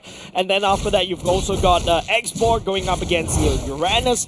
Export should be able to handle the Uranus really well. And also, in fact, I would say Drinsanity has a lot more priority compared to Gear, but Gear can rotate faster if he ignores the minions. As we continue to move on as well, it does seem like Evil do have a pretty strong backing within of the river. They are right straight out being kind of aggressive, and the fact that they are poking out Lolzy and putting him down to such a low HP before the turtle even spawns, it actually is a telltale sign that Evil will gain enmity against the turtle. Yep, Sailor is the one that picks up the level 4 first, already on site at the turtle pit. Lolzy, on the other hand, has to go for the law and order, but he's instantly getting melted down. FMN goes into real one manipulation. Yon sneaks away the turtle right underneath Team Evil, and Jinsenic continues to burn down Aether. First blood for Kingdom Esports. There's an expected outcome for the side of Kingdom, with the turtle being slain by Kingdom themselves and even getting a kill for themselves. Evil now is going to be finding themselves behind for a tad bit, with 1,000 gold behind. Yeah, Team Evil needs more time to come back to Kingdom Esports. That's the power of your side lane fighters, right? And also, the FMM setting up the real world manipulation in a truly astounding manner. It is also Lolzy that takes away the feather airstrike for the side of Sailor, and all of a sudden in that particular team fight, Team Evil ran out of steam first. Ultimately, the way that Evil wants to play is just jump right in, and it does seem like indeed they will. You see how Lolzy is just one-track mind, just chasing after Sailor, just trying to deny the feather airstrike out. So Kingdom Esports playing to their winning condition, right? Just push Sailor away from the feather airstrike, and then they win the fight. So far, we haven't really quite seen Grant got out of the lane just yet. The beauty of fighter gold lanes is that they have superior wave clear. Of course, I mean, going up against the Claude is actually not that superior because of the Blazing Duet at all. But mobility is something that we will want to see. Kingdom Esports have the opportunity to always play as a 4-man composition, and they will always be able to trump over the 3-man composition from the side of Evil. The best part about a fighter side lane is that you also add on more CCs, right? Usually fighters has a lot more crowd control that really enables Yon to really perform. And I think it's something to show for the side of Kingdom Esports. Holding on the second Team Evil. Oh, better airstrike from the side of Sailor as well. The members from the side of Kingdom Esports. Lolzy, the main target from the side of Team Evil. Yon stepping forward about the shotgun. FMN picks up powerful. The glorious pathway leading the Kingdom Esports to certain glory as Yon just slides and dies onto Aether. The bonk guy is gone as Yon picks up a double kill. A snowball starting for the side of Yon. I think that was a very small mistake from the side of Evil, which eventually gave that snowball potential over to the side of Yon. At one point in time, Aether is just unable to be saved anymore. Man. When a Yushin Shin starts to have a great game and Yon is starting to feel himself, man, this is really good for the side of Kingdom Esports. However, Team Evil, on the other hand, they really need to try to find a better way. Hope to hunker down as quickly as possible and go for late. Evil now have to understand how to cut their losses. Aether was not savable at that point in time. Sailor could have made a full-on retreat without poking out the enemies. That way, Sailor would not have suffered a death at that point in time and giving a double. That double actually means quite a lot over to the side of Yon, unless they're trying to, on purpose, build up a bounty over the side of Yon. The Shocker lost Insanity Wamba combo. Yon picks up another kill. That's extremely going well for the side of Yon. Ven, on the other hand, that's not very ideal for a Claude. You don't want to lose your life in the early game, especially this one. You're going to limit your farm. This game is going on curve for Kingdom Esports. This is an early game composition that they would want to be able to excel all the way until 12-15 minutes into the game. Their objective is to be able to get at least 5,000 gold lead by 10 minutes. That is the way that they will be able to force Evil in a slower gameplay, at least for the Claude. Bot lane cracked open for the side of Team Evil already. Kingdom Esports unlocking their fullest potential around the map. Yon is already unlocked. Just take a look. Hunter Strike already secured. If he's already feeling confident about it, he could easily go for a Sky Piercer, but he's going in a little bit safer. Ven this time around last the I'm Offender being used to tag onto Ven. Van is struggling to find any form of farm. This is actually a very interesting goal priority for the side of Evil. Because right now, the XP lane and the gold lane have similar farm. While in this meantime, Sayla is actually tanking quite a bit. He is actually one of the main important player of this team at 7-8 minutes of the game, and he doesn't have a lot of gold to play around to really burst the enemies down. Right now, Team Evo, they can only focus on this one. They need to focus onto Grant, but Grant is just literally saving and absorbing so much HP. The members of the side Team Evo just tunnel vision as Grant sidesteps. He tried to outplay Team Evo, but he will not be able to do that as Kingdom Esports will lose Grant, but they secure a top side and also a turtle for themselves. That actually means quite a lot, considering the fact that 4 members is required to kill Grant, and it is not an instant kill at that. So many resources being burned out just for one Ruby. Yeah. I mean, yeah, technically speaking, that's a Ruby gold lane. The only consolation prize for the side Team Evil is that bottom lane takedown, but they lost 2 first-tier turrets. I think that is still fine. They're trying to get a little bit more out of the map to propel themselves forward. And good thing is, Van is the one that got that kill. I'm not too sure when is Sayla's power spike gonna be, but that could be a possibility that maybe like 2-3 minutes after Sayla have his power spike, that is when Van will have his. So there is a very small gap between Sayla and Van, but that also means that Evil will pop off so much later. Yeah. Estimation for Evil to have a fighting chance 12 against minutes? Kingdom? Nah, not 12 minutes at this point anymore. At this point, it's 15. Wow. Yeah, because like, you know, Sayla needs his items, right? And Sayla is if Sayla keeps focusing down on low Z, that's just not his main target. His main target is actually Yon. But if Yon goes in with the Mountain Shocker and then just focuses down on Sayla, Sayla is in a whole lot of trouble. Yes, the glowing one is secured by him, but he definitely needs more because FMM is going the mile. Okay, he's catching up now. The main thing is Sayla is catching up now, and that is the most important thing. We still have most of the farm that is actually credited over to Yon at this moment as we speak. Law and Order onto Powerful AOG. Don't know where he's trying to land there. He's actually landing in the middle of the side of Kingdom Esports. Members with the side of Team Evo try to reinforce, but they have to lead Powerful to death, giving over the side of Kingdom Esports in the silver platter. 6-1 with a 2.5 thousand goal lead in favor of Kingdom Esports, with the Lord is currently able to be spawned down bottom. We talked about a little bit of that cross map plays, and that's something that Kingdom Esports doesn't really quite have at this point in time. So they're gonna have to really watch out for the Claude that is farming up to the top lane, trying to go for a little split push, because Evil knows they don't have got a way to contest this Lord. Yeah, the punching bag for the side of Team Evo for now. Lasting concentration, trying to get on away. I like what Team Evo is trying to do, using Ben to really go for the split push right here, and that's probably the best case scenario, right? And in fact, that is 2 turrets taken down in favor of Evil for that Lord. So now the next priority for Evil is to be able to defend this middle lane T1, which is actually quite a tall order.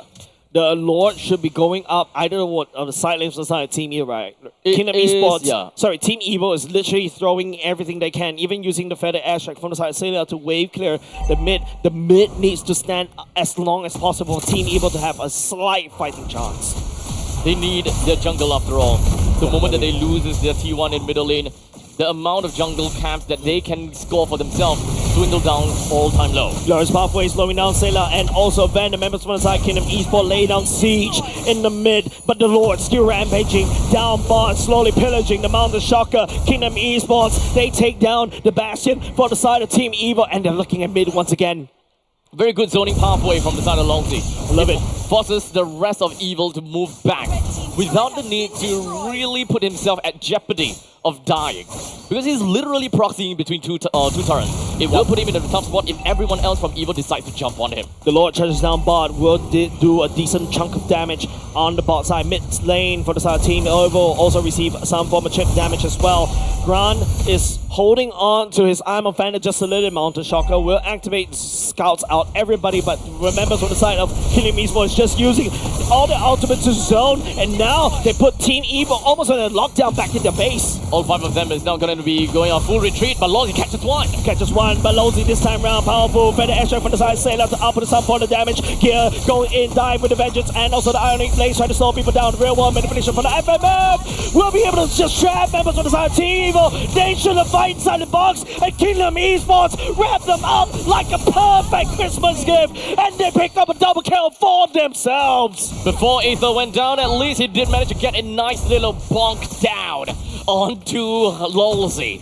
That's something. Yeah, these are 3-4-2 trade. And to be honest, that 3-4-2 trade is actually a lot favorable for Evil, only if they're able to defend every single one of these inhibitor turrets that they control. Holy defense should be popped very easily right here. Sailor using the feather airstrike just to do something right there. But Team Evil bought some time for themselves. Kingdom Esports, on the other hand, they are escalating out of control. Grand already picks up the Demon Wings right now. It's going to have a lot more survivability going into these fights. But that was a very interesting handshake of a team fight coming out from the side of Team Evil.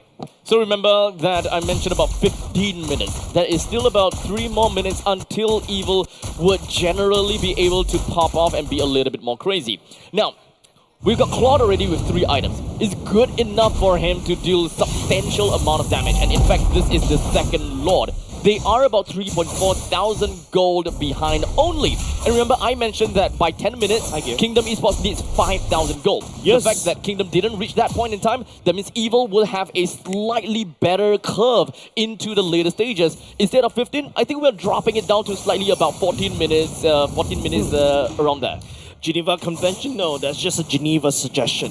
Drinsanity just opened up some of these bushes right there from the side using his flamethrowers, and that's absolutely wonderful for the side of Kingdom Esports as they solidify the position around the Lord Pit Abstract. As such, we do have the enmity that's currently directed over to the side of Kingdom Esports. Evil comes in, intercepts the Lord, did manage to put the Lord down to lower than half HP, but with a quick little reset, it does seem like the rest of the members of Kingdom Esports, they suffer a little bit with the fact that Gear is right behind of them. Mountain Shocker will reveal Powerful's positioning is not very mysterious anymore, and now Gear stepping forward just a little bit. Not too sure why Kingdom Esports is hesitating right there, because take a look, that bot lane is actually leaning in the favor of the side of Team Evil. This dance goes even longer. Kingdom Esports really need to stop hesitating. Gear is creating really good pacing and spacing between him and the enemies. I absolutely love that. It's just pulling Kingdom Esports towards the center a little bit, clear the wave just a tad little bit, and this actually creates a lot more opportunities for Evil to be able to come in between and kind of pincer against Kingdom Esports. Consecration already up for the side of Gear, already immediately popping that up. Team Evil trying to drag the Lord's attention towards their side of the map so that they have some form of better positioning. By Yon activated Mountain Shocker, looking for a target. Lolzy as well, zoning it out. Aether down low just a little bit. Don't forget, this is where his bonk damage is going to be extremely high, but he's saving on, he's holding on to it. Kingdom Esports is not engaging these fights. All 5 members of Kingdom Esports, they are slowly playing it out, but they don't have a lot of information. Glorious Pathway will lead them all the way to the side of Sailor. Van picking up the Lord for Team Evil, buying some time for the side of his team, but Sailor losing his life as well. Powerful using the AOG to just get on all the way right there, but it is going to be theft achieved by the side of Team Evil, taking that Lord away from Kingdom Esports. As much as the fact that Kingdom Esports had a great run in the early stages with the snowball potential that Yon have got, but I think that they didn't really quite manage to push the advantage well enough. As such, with the Lord that's credited over to the side of Evil, and the fact that they have a little bit of that Lord advantage, we are entering the 15 minutes mark where Sailor and Van can potentially be able to deal some good damage. Yeah, and this is the timing that Abstract Q identified himself. Aether trying to drag the members from the side of Kingdom Esports, already committed in the Mountain Shocker right now. Kingdom Esports has to back off and go for the defense instead. Team Evil with this Lord should be able to at least crack open mid first tier for the side of Kingdom Esports. Evil will probably be able to apply a bit of their evil magic, especially since it is a defensive role from Kingdom Esports. They do have good zoning potential, but one thing that we definitely have from Kingdom is the fact that they have very good wave clear. Yeah, they have a lot of fighters. Gear is actually picking out quite a decent amount of items for himself. Yon is unable to deal with him. Just take a look. Gear just zones out the Yishin Chin for the side of Yon and push him away. But hold on a second. AOG for the side of Powerful, catching on to Lolzy for now. Aether will be there in the middle of the fight, trying to dash away, but get trapped by the real world manipulation. Sailor goes in the red airstrike as well, trying to zone. Lolzy pops to the red Vitalize, trying to keep his members stay alive just a little bit longer. Is actually able to work it out. But Yon picking up a double kill for himself already as Kingdom Kingdom Esports repel the evil from the jungle. Yon made a very big play coming in there, avoiding almost every single artillery strikes that was going towards his side when Sayla popped open with that feathered airstrike. That's the best case scenario. Thank you, Observer, for pointing that out. The mid lane turret for the side Team Evil is not taken down. So at the very least, Kingdom Esports still have decent amount of real estate to work with. Team Evil once again has to play base defense. It's kind of scary how Yon managed to avoid every single one of that artillery strikes. It's kind of crazy, especially since that was Sayla's role to play. Kingdom Esports, they drafted this game where they don't exactly have an answer to Evil, but they also, or rather they don't have an answer to that Farsa, but they also identified that the main target of Sayla gotta have to go over to Yon. And I think that Yon have got great confidence in his skills to say that I can dodge and evade every single one of those feathered airstrikes, which is exactly what he did. Yeah, and don't forget, every time when Yushin dash, he actually gains some form of CC immunity, and now Yon rides the boat. The Mountain Shocker will land. Gear has to try to drag away the Glorious Pathway, slows down the advantage, but Gear getting covered by the side of Sayla's feathered airstrike. Aether stepping forward, but this time around, he's getting gobbled out by the side Kingdom Esports. What the real one manipulation catches onto the Aether, and that was a powerful, and now Team Evil losing too. That is great news for the side of Kingdom, with 3 members down from the side of Evil. And the fact that there is no jungler. This is essentially going to be a free Lord after getting a push down in the middle and the bottom. Yeah. And now it's just back to base defense right here. The Lord is up. Team Evil, they are not ready for this. This Kingdom Esports. This is Kingdom Esports Lord, and they're going to send it down right down to Team Evil's throat, force feeding them with some damage. We still have to remember that Kingdom Esports, despite how well they're doing with a total of 6,000 gold lead, this amount of lead is starting to get stale. Because 7,000 gold doesn't really mean too much right now, because we are getting diminished returns. Yeah. Evil is starting to get more and more money, and economy doesn't matter anymore. Okay. And we have a marksman of Claude on Evil. But it's all up to this base defense, right? The Flying Cloud hopefully, you know, allows Powerful to get into some good positioning. The Lord will rampage down bot instead. Not going to be in the mid. And that's going to be a little bit awkward for the side team able to defend this, right? They have to go down bot, whereas Kingdom Esports could just push up top instead. So with the total itemizations for the side of Evil, Claude has got everything. With 12,000 gold, he's fully slotted, and we'll look out for his blazing to do it. Yeah, taking a bunch of damage right here. Mountain Shocker also activated for the side Kingdom. Sorry, not yet for now. But it is still just touch and go. Team Evil focusing on wave clearing as much as they can. As the Lord marches down bot, it's a 2-wave synced up for the side Kingdom Esports. They knew that the Lord definitely will take down the bottom lane, but in the meantime, Van will deal with the Lord as much as possible within the same confines of his lane. Aether stepping forward this time around, taking too much damage, and also punishment. AOG will be able to land, catches on to Losi and Grand at the same time, but Powerful sacrificing himself as Van stepping forward. He's actually down low just a little bit, holding on to the basic the way he's not even going to use it. Kingdom Evil clears up all the base turrets for the side Team Evil. I would like to believe that he still have got quite a little speed boost, so he can try to go for something right here if he's really forced that hand. No more, I don't think. Team Evil losing 2 members is actually very dangerous for the side. Sayla for the airstrike, but Kingdom Esports finishing off Team Evil in game number 2, equalizing the score. Victory! It's a trample coming in from Kingdom Esports. They took the power that they have gotten from the early stages. They have beefy front lines that even the Claude could not be able to whittle down. No matter how much of a Demon Hunter sword that he has, no matter how much of the attack speed that he has, no matter what he do, he can't possibly be able to just come in and clear out the fight that easily yet. There's just too many things that, you know, Team Evil needed to do in the later part of the game. Kingdom Esports taking a full advantage on, you know, their slow early game momentum, and they push all the way to the end. They deny Team Evil from snowballing, and that's the Kingdom Esports play style in game number 2.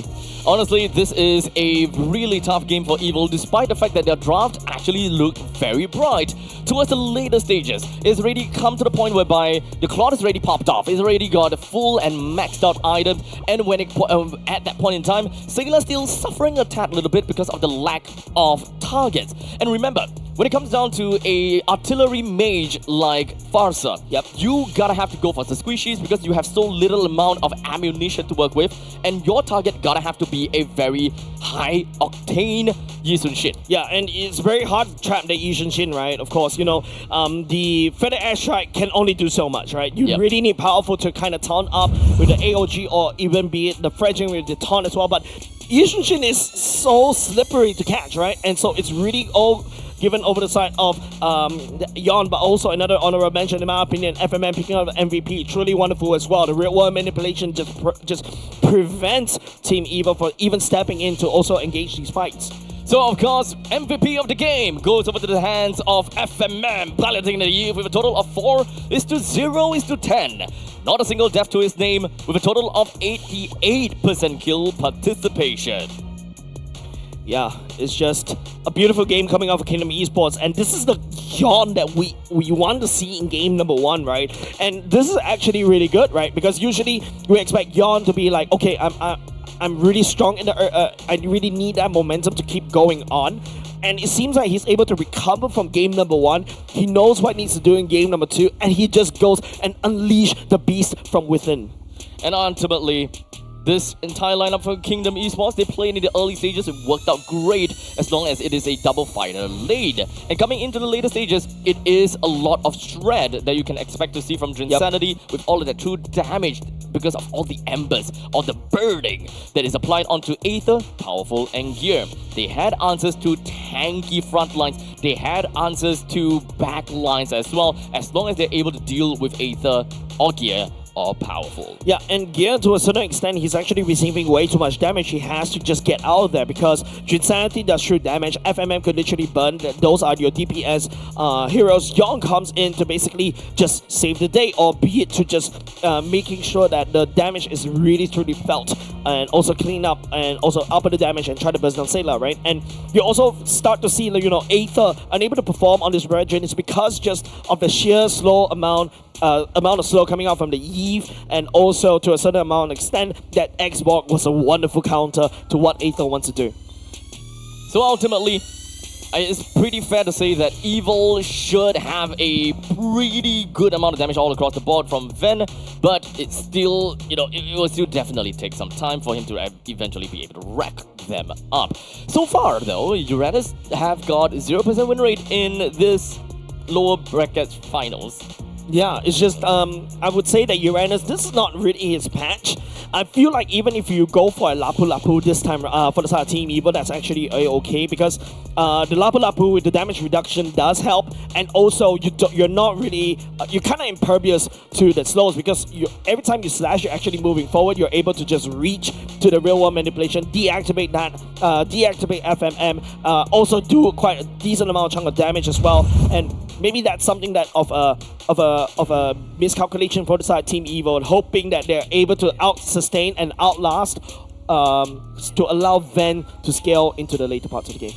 Honestly, they do have a Gato-Kacha. They do have ways to really deal with the Eve, but I think in most situations, they don't have a proper team fight for Powerful to say, okay, I'm going in with the AOG and I'm going to taunt the Eve. Most of the time when he goes for the AOG, is either someone's already dying and they need to retreat to minimize losses, or the fact that it's more about disengage already at that point. They don't have a counter engage, or they don't have a follow-up engage using the AOG into the taunt of the Eve in order to get the fight into the momentum, because they're always playing from behind. Yep, and with that said, we should be going on a short break so that, allows these two teams to reset. Once again, we're going into a 1-1, and this has been one of the most competitive MPL Singapore season that we have yet so far, right, Abstract? With that said, we're going to go on a short break. Don't go away. We'll be right back with more games between these two teams.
Welcome to MCGG Rising Stars.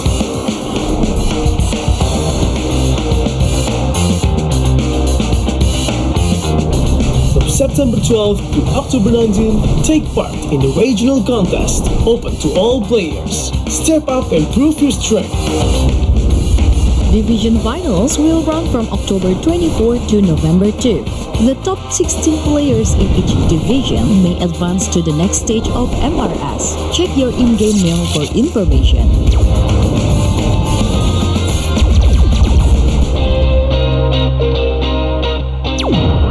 The S3 Finals group stage kicks off from November 8 to November 9. The top 6 players from each group will qualify for the S3 Finals semi-finals.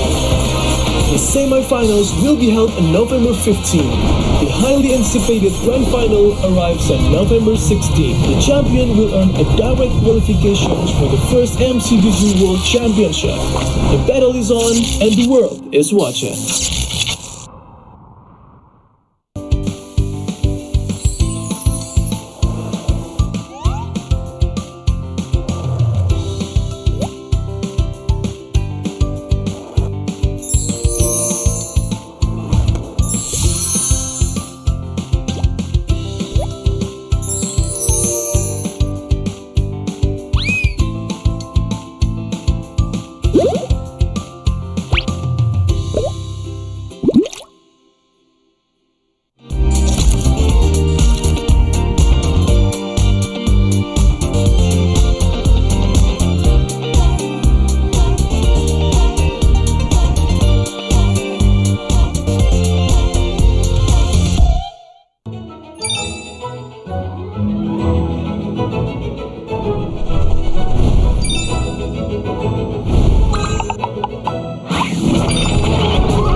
With you once again after a 1:1 series between Kingdom Esports and Evil. We are back at it with another high-octane pacing game and a really sweaty one. Yeah, I can be your fan. I will be your fan. Literally sweaty right here, ladies and gents. Extremely sweaty with this one because it is a 1-1 currently, and you know, it is Team Evo that is kind of slated and also the fan favorites go to the grand finals, but this time round, Kingdom Esports says no and slam the door shut in game number 2. We need to see how they're going to be able to perform in game number 3 though. Let's be honest here, the games can't get any better from this, right? Yeah, it's definitely. Always back to back, just kind of one and done, just kind of ping pong back and forth.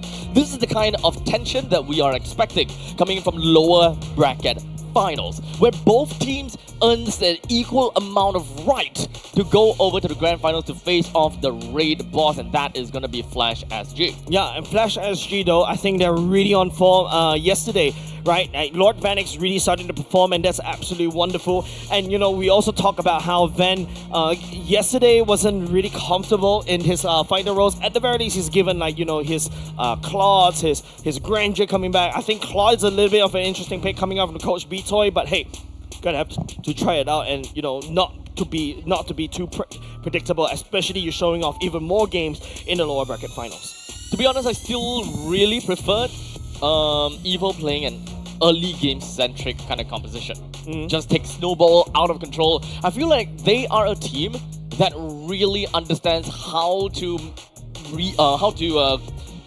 maintain momentum, tempo, and aggression altogether. Yep. While in the meantime, I think for Kingdom, they are just generally a team that knows how to, you know, kind of grind the opponent's gears.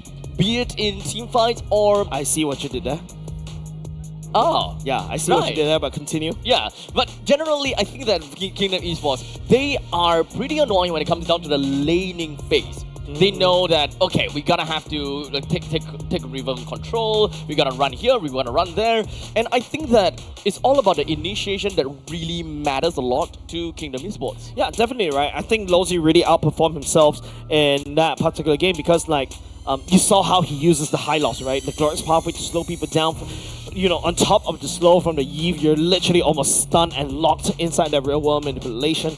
You saw how his glorious pathway being used to cut off the reinforcements or basically slow people down. And now all of a sudden, you know, the rest of the side Team Evil needs to get out there. If not, they'll lose more of their lives, but they need to forfeit that one turret in the middle. So it's really, I would say that the way that Lozi plays as a roamer is really unique, and I don't really see that often at all. I think that there is also a very big difference in the way Lozi plays today and, you know, the past few days as compared to the regular seasons. It feels as though that Lozi has been, you know, really stressed out back then, where like he just throws his body over to the pit of doom and just dies all the time. But this time, even though he is still pretty aggressive, there is still... has dimples. Sorry, I'm easily distracted. Yeah, continue. Very easily distracted, yeah. Lozi now feels a lot more methodical with his approach. It's not always that he sees the opportunity, he's just gonna jump at it and hope that his teams follow up. Such as just now, right? Yep. Is the proxy between first and second turret. Just throws in a glorious pathway, slows everyone down and tells them, if you stay at where you are, we will catch you.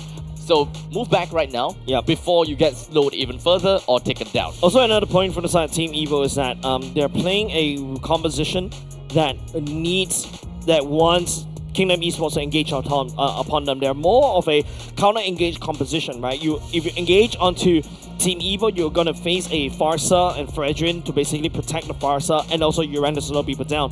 However, that's kind of not how Team Evo usually likes to play, right? They usually are the one that really goes for the hard engagers, and that's why the playstyle, I think, is kind of off, right? It's not really exactly how Team Evo will usually play, and I think that's why Team Evo kind of not able to perform very well in game number 2.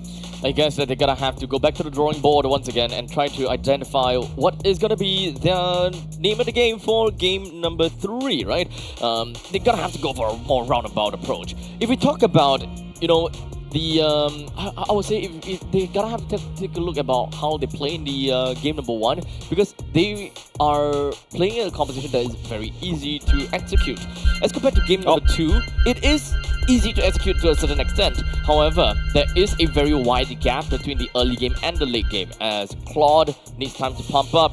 Farsa had a very bad start as well. Going to expanding rivers, especially for a roster such as Team Evo, this is one of the favorite maps in my opinion because of how powerful is so active around the map, right? And then after that, you could just bring the whole Goon Squad alongside with you. And speaking of which, we haven't seen Chip much during the playoffs, right? Chip really can perform very well, especially in expanding rivers, especially after you remove the Atlas in the picking phase. So far, I think we don't have a single chip ban, nor pick in the past 2 games. Nope, not at all. Not even yesterday. I think not even for this game even. As we have the Yuzhong, Grok, Lancelot, and the Hayabusa. They have just joined into the banning phase. We are expecting to see more heroes banned out, such as CC, which is something that Kingdom is gonna pick. He's gonna ban out. How about Baxia? I think that would be the same as game number 2. Nah, definitely. This seems like the exact same ban that the Team Evil did in game number 2. Lancelot, Hayabusa, Baxia as well. Immediately, first pick you should. Fair enough. This also gives the opportunity for the Gadokacha to be snap-picked from the side of Evil. Because this is a very good hero nonetheless. With Yves and the Gadokacha, they do have very strong lane priorities straight up in the middle lane.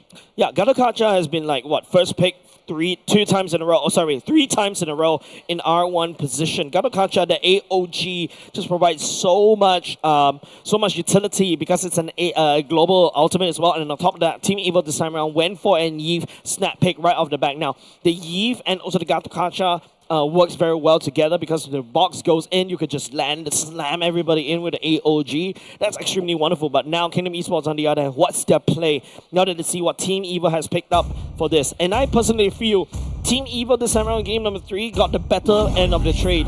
They allow, Kingdom Esports to take the Yushin Shin, but we take 2 S-tier picks. More utility play from Kingdom. They're looking for the high lows There and the we juices. go. Yes. Yes. Lapu Lapu for the sign of gear. Sorry. Might be. Might be.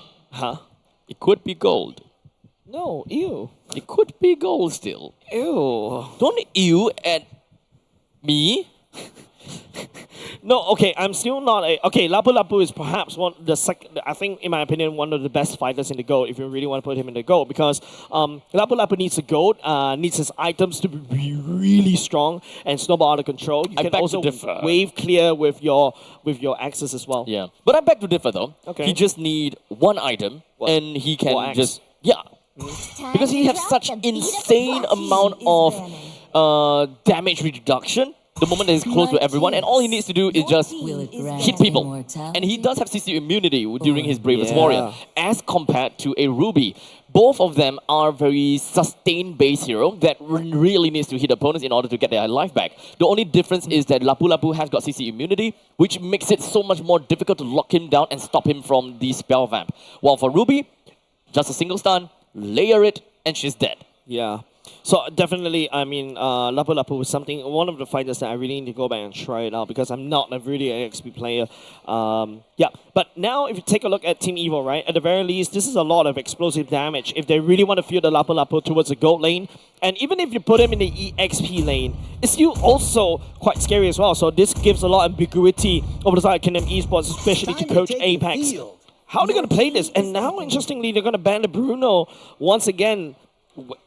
Are they really respecting Vance Bruno for this one? I don't think it's about that. The main thing is they gotta have to identify the jungler first, and I think the Evil would need to bring that out.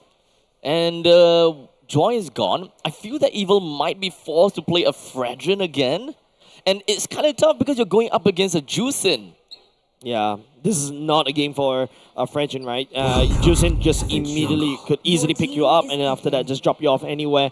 And it's definitely going to be a little bit difficult. But the best part about this Juicin is that if you get trapped inside the real world manipulation, at the very least you can TP out using your ultimate, and then after that apply a lot of these stacks. But these stacks actually doesn't deny the real world manipulation. So this is, technically speaking, in my opinion, for the side of Kingdom Esports, the best in slot. But maybe perhaps Kimi is also quite good for the side of Kingdom Esports. But they will kind of overcommit just a little bit too much, in my opinion. Honestly, Evil needs some kind of shred. And I think that their last pick for the jungle gotta have to be an Xbox. Unless they want to play something a little bit more interesting, the Alpha.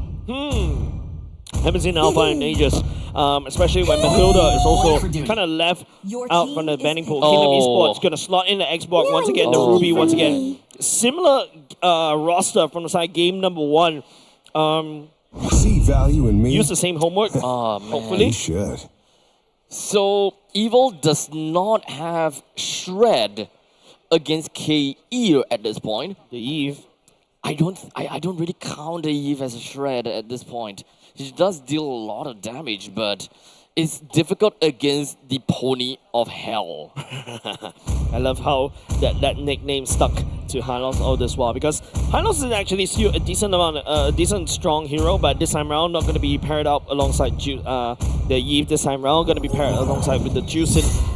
Still allows the Juicin to really focus on picking people up and then throwing them around. And now the Juicin is going to be fighting against Fredrin. Aether needs to really pilot and be really smart about this Fredrin, right? Like, you don't really want to step forward and then literally give FMM those stacks. However, maybe the alternative way for the side of Team Evil is just let Fredrin absorb the stacks from the side of Juicin, let Juicin run out of mana, and then once Juicin's out of mana, you could just re-engage back in together as a team. Honestly, I think that Evil is being dealt a very dirty hand. The fact that they can't play the X-Ball into the jungle, and the fact that, we don't see Alpha all that much, but I still much prefer the Alpha. With the fact that now, Fredrin, to be fair, Fredrin and Alpha suffers the same fate. It's the fact that the moment they go in, they have no way out unless they play heroes such as a Mathilda. However, the Gato was picked up pretty early at R1, so it's kind of out of the question. R1, I mean, R1 is a really good pick for the side of Gato. It is. So priced of Aroma right now. Exactly does everything that you need. Taunt is a very annoying ability, and you've got so much survivability and to a certain extent burst damage for the side of Gato, and it's so annoying to deal with, and that's coming from a marksman who always kills himself by trying to attack the Gato. To be fair, we also need to remember that because of the fact that Evil wants to prioritize onto the Yi, denying the pick of Gato Kacha to the Kingdom Esports is very important. One thing that we gotta have to mention over and over again is that Yi does have a very high level of CC immunity during RWM that blocks off all stuns and knockups.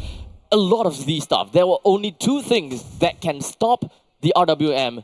And that is number 1, suppression.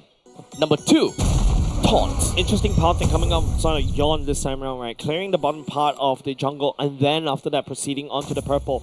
Powerful did scout that out already. So yeah, Yon, looking to focus on the mid lane instead. Doesn't seem like we are going to be expecting too much right here. But for Kingdom Esports, because of the fact that they have a juice in, they will definitely be able to zone Evil out and take the river control. Is extremely bad because this is expanding rivers. Yep. You want to prioritize and you want to gain control of the river as much as possible. Now Gear this time around stepping forward just a little bit, try to zone out Yon. He'll be able to do so. Aether this time around, Burst Blood. Funeral side of FMM, and now the real world manipulation on the side of Sailor to zone. But it's Gear stepping forward with the Lapu Lapu. Will not be able to slice and find your insanity. The members with the Kingdom Esports stepping forward as well. FMM once again picks up another kill for himself. That's what you would expect from a Juicin. Without the reason and without an answer to the Juicin, you are essentially going to be giving away a lot of this early game control over to Kingdom Esports. And FMM can play literally as a cockroach. Right in your face, with Evil not having much of an answer right on. Yeah, especially in bottom lane, you're expecting Gear to be able to slice and dice. The fact that he cannot pick off the Insanity earlier just now, that actually hurts him just a little bit, but now it's going to be this Centrepoint. We do have got the multi-shotgun is already out as well. Stepping forward a little bit too far, Abstract. He's going to give his life over to FMM once again. The glorious pathway for the side, Lucy. Then now the green carpet for FMM to chase. 3 minutes and 13 seconds into the game, we're looking at about 13,000 gold lead in favor for Kingdom Esports.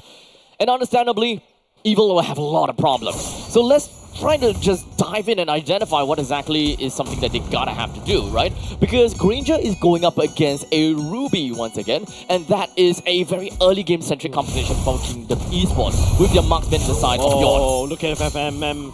The damage coming up from the Juicin, especially when it picks up 3 kills, is snowballing out of control. And you mentioned about how Ruby going up against Ven. Yeah, Ven is not going to be able to kill Grant up top because all the damage, all the pokes from the Rhapsody is just almost instantly getting healed up easily by the side of ground. We also need to identify, right, when Yves and Gotakacha finishes clearing up the middle lane, where do they go? What do they do? Understandably, Ven will not be getting any form of kills up the top lane, especially since Grant already has gotten getting his first item. The moment that happens, there's a power spike for Grant and he will not die. So putting more effort and more of that the timing down to the XP lane might be a little bit more worthwhile, just so that they will be able to allow the Lapu Lapu get a little bit more items so that they can solidify their mid stages of the game a little bit better. Wow, tell me you want that gold crab without telling me you want that gold crab. Grant did literally use little I'm Offender just to snag the gold crab to himself, just denying as much resources over to Team Evil as possible. But right now, if you focus on these two teams, it's just a very slow-paced slow-paced game, Abstract. Yep, because Evil, their roaming trio has limited damage. That is the problem about a Frederick. They have good control, but it's not going to help them too much because if you're looking at the impact, the control from Fredrin is nullified by the control of the Juicin. And the damage coming in that they can find from Yon doesn't come in from the roaming trio of Evil at all. FMM going in like literally Mooncake Festival, just zoning out the rest of the Team Evil. They can't really step forward to this turtle pit. This turtle, easy pickings for the side of Kingdom Esports right off the bat. Also, I gotta have to say that's a free turret up the top lane. that will allow Van to make a quick little swap over to the bottom lane, and this will unlock Lapu Lapu. Real world manipulation for Sailor to just pivot away, push Kingdom Esports from CJ, just landing down his no-go zone from the side of Kingdom Esports. But it's still, we need to see more coming out from Team Evo. Yes, you are able to take down topside turret. What's next? That's 2 ultimates used just to clear out the middle lane. And now they need 3 people to go up against 3. Well, maybe 4. Goes in, goes halfway. Yon coming in an awkward position. Powerful will be able to taunt up Yon for now. Goes in, try to dash. The Mountain Shocker committed. Aether goes down. Burned down by Jinsanity. This is a very individualistic game from Evil, don't you think so? Yeah, it's very different. Like, you know, you expect Team Evo to basically, you know, Bob is actually doing a lot of hard work down bot. Taking down bottom lane for the side, Kingdom Esports getting taken down by the minion. Team Evo, on the other hand, yeah, you're right. It seems like they're just all over the place, not too sure what they're going to do. But to be fair though, it does give them a bit of good trade. They didn't lose the middle lane T1 just yet. Powerful, getting tag snagged down, Sailor this time around. Oh, catching 2. Grand down low just a little bit. AOG, Grand side steps it away. Nobody from the side of Team Evo will be able to catch onto Grand. Glorious Pathway now, they're focusing on Gear Burns of Flicker already. Aether and also Powerful stepping forward, trying to find any form of easy pickings. FMM, one man, he's literally just putting down the lantern and Team Evo has to run away. That is the power of Juicing right now, but Crimson Beacon. Crimson Beacon right there will be able to pick up. Oh, no way for you to run, Gear. Bravest Warrior coming down, but gets rained down. Losey picking up the kill, revitalized onside. Powerful Jinsanity, burning him down where he stands. Don't play with fire, kids. Honestly, right now, it feels like the mental game for Evil is starting to crumble down bit by bit, with a little bit of these individual plays that come up victorious against Evil. Yeah, it's just Team Evo is running out of ideas, running out of plans. The blueprints all out of the window. They really cannot find anything that could stick onto Kingdom Esports. This aggression on Yon, the first pick on this YouTube sheet, is working wonders for Kingdom Esports. With the fact that the middle lane T1 for Evil is already been destroyed, Kingdom Esports will be able to apply quite a bit of pressure throughout the entirety of the map already, despite the fact that the side lanes from Evil, or rather the side lanes of Kingdom Esports, has already been knocked down. Losey will handshake this fight right there. Aether down low, just a little bit more. Sailor putting in a real world manipulation, will be able to burn Losey where he stands this time round. AOG for the side, Powerful will not be able to taunt anybody, will not be able to catch anybody. As Yon tries to slice and dice onto Powerful, but Powerful unfortunately get burned down by Jinsanity once again. It kind of feels that it was a little bit of a forced engagement from the side of Evil. That was a good box from Sailor, but it's still not good enough against the aggression for Kingdom Esports Abstract.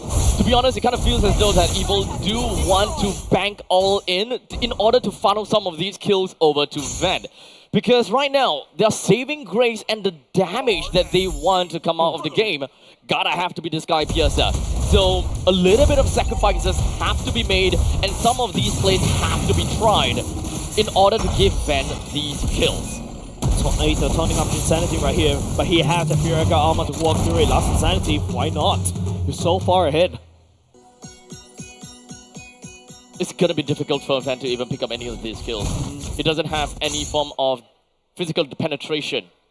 Maybe he does have a tad little bit, but if you want to catch on to Jinsanity, or you want to catch on to Grant or Lolzy, remember, they do not have shred. Their bruises cannot shred. So as long as Evil jumps into a team fight, they can bruise up as much as possible, but you can expect the best that they do is probably half HP of Kingdom, especially since they're playing from behind. To talk about armor penetration, Van agrees with you, picks up the Malefic Roar for himself. So this is the time where Team Evil, if they want to do something, they need to win this Lord Pit fight. Does he even have enough? That's the question. We have the Mountain Shocker that exposes everyone. And sightseeing. Just a little bit. Goes a little bit too far. Gear stepping in. Bravest Warrior already activated. Crimson Beacon for the side. FMM activated. Mountain Shocker Aether in the Lord Pit right here. He takes the Lord away from Kingdom Esports. And now Kingdom Esports, they are angry. They're looking at Gear. They're looking at Powerful. Picking up one people at a time. And they will be able to take down Powerful. A small little incentive for Evil. They managed to tally out the fight a tad a little bit by taking out the Lord. They now have managed to buy themselves a little bit more time in order for Ven to pop off a little bit longer. And this is actually a fight that they wanted, because whenever they have the Lord, it will force the opponents into the base. But it doesn't seem like Kingdom Esports is intimidated at all. Nope, it's just Team Evo trying to buy some time as quickly as possible. Ven needs those guys to pierce the stack desperately, right? And if you notice how it was a very good sacrifice from the side of Gear to basically try to zone the rest of the Kingdom Esports away. But, you know, Kingdom Esports is still able to handshake this still properly, right? There's no damage done for their infrastructures. 8,000 gold in 8,000 gold in terms of total economy for Yawn. And in the meantime, 7.6 thousand gold for Granger. These two Position 1 players are going at it with one another. Yeah. And unfortunately, for Evil, Kingdom Esports have got the upper hand. And not only that, Jusin has got the lantern as well. Well, I think Sailor doesn't have that just yet. So we need that shred from Evil as much as possible. Catching on to Lozi, this is a good position from the side of Team Evil. Transcending, desperately trying to come in with the burn, trying to just cut the losses just a little bit. They'll be able to do so. Kingdom Esports, that was a wonderful catch from Team Evil, but none of it sticks. Back to playing Possum. 12 minutes into the game. Lord still has 70 seconds until it comes out. Evil will probably want to look up for a stagger. However, their composition is not about pick-off. Kingdom, on the other hand, they can pick off solely because of the utility that Jusin provides. Yeah. Grant can also hook when it comes down to I'm offended. Anyone that plays wrongly and whoever that positions himself wrongly will suffer the wrath of the I'm offended plus flicker combination. Yep, C helmet secured by the side of Ven already. You need a lot more anti-heal, especially when you're fighting against double fighters compositions like this one. I think it's a bit difficult because Team Evo is trying to catch people over and over again, but Kingdom Esports, they're always safe either by Lozi's Glorious Pathway or be it the sheer CC immunity for the side of Yawn as well. Now, Team Evo, they're looking up at 4K gold lead in the favor of Kingdom Esports. They're looking at this Lord. I think they should bide even more time, or do they even try to handshake this Lord fight? 4,000 gold lead.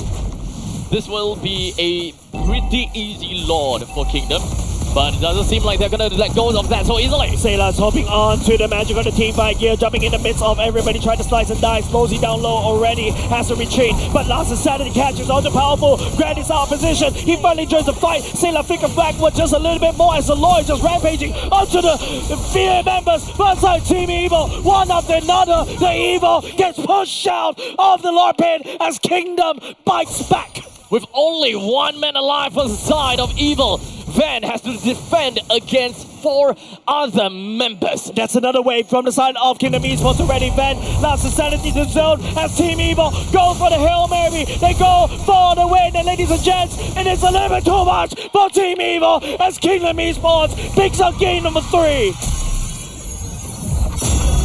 Victory! It is the tempo and the momentum of Kingdom Esports that allow them to propel forward. And it seems like the Fredrin is just not quite working. They have been losing of these land. They have literally no landmass throughout the Land of Dawn. They don't really have any real estate to work with. Call their agent. That's the only way, because they're just losing so much ground. Honestly, at this point in time, they need to change things up. Possibly change up the junglers, or rather change up the jungle bands. I feel that the jungle bands is kind of limiting to themselves rather than limiting Yawn. Yeah, Yawn is unfazed, right? You leak the Yushin Shin out like that very easily. 2 games in a row, you allow Yawn to have a great game. And you know, he's feeling himself already. He's feeling hype. He's feeling the raw. You can see if you're on site, you can literally see Lozi just screaming and also Yawn just screaming as well, just providing so much the momentum and morale to his team. Kingdom Esports, this is a solid team for now.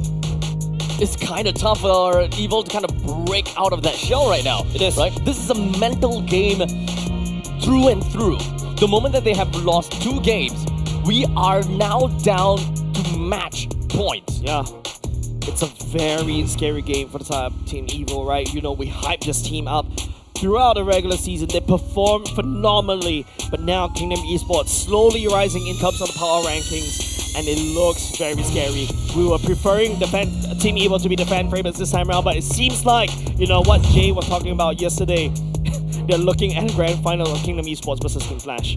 With the MVP of the game credited over to FMM onto Jusin.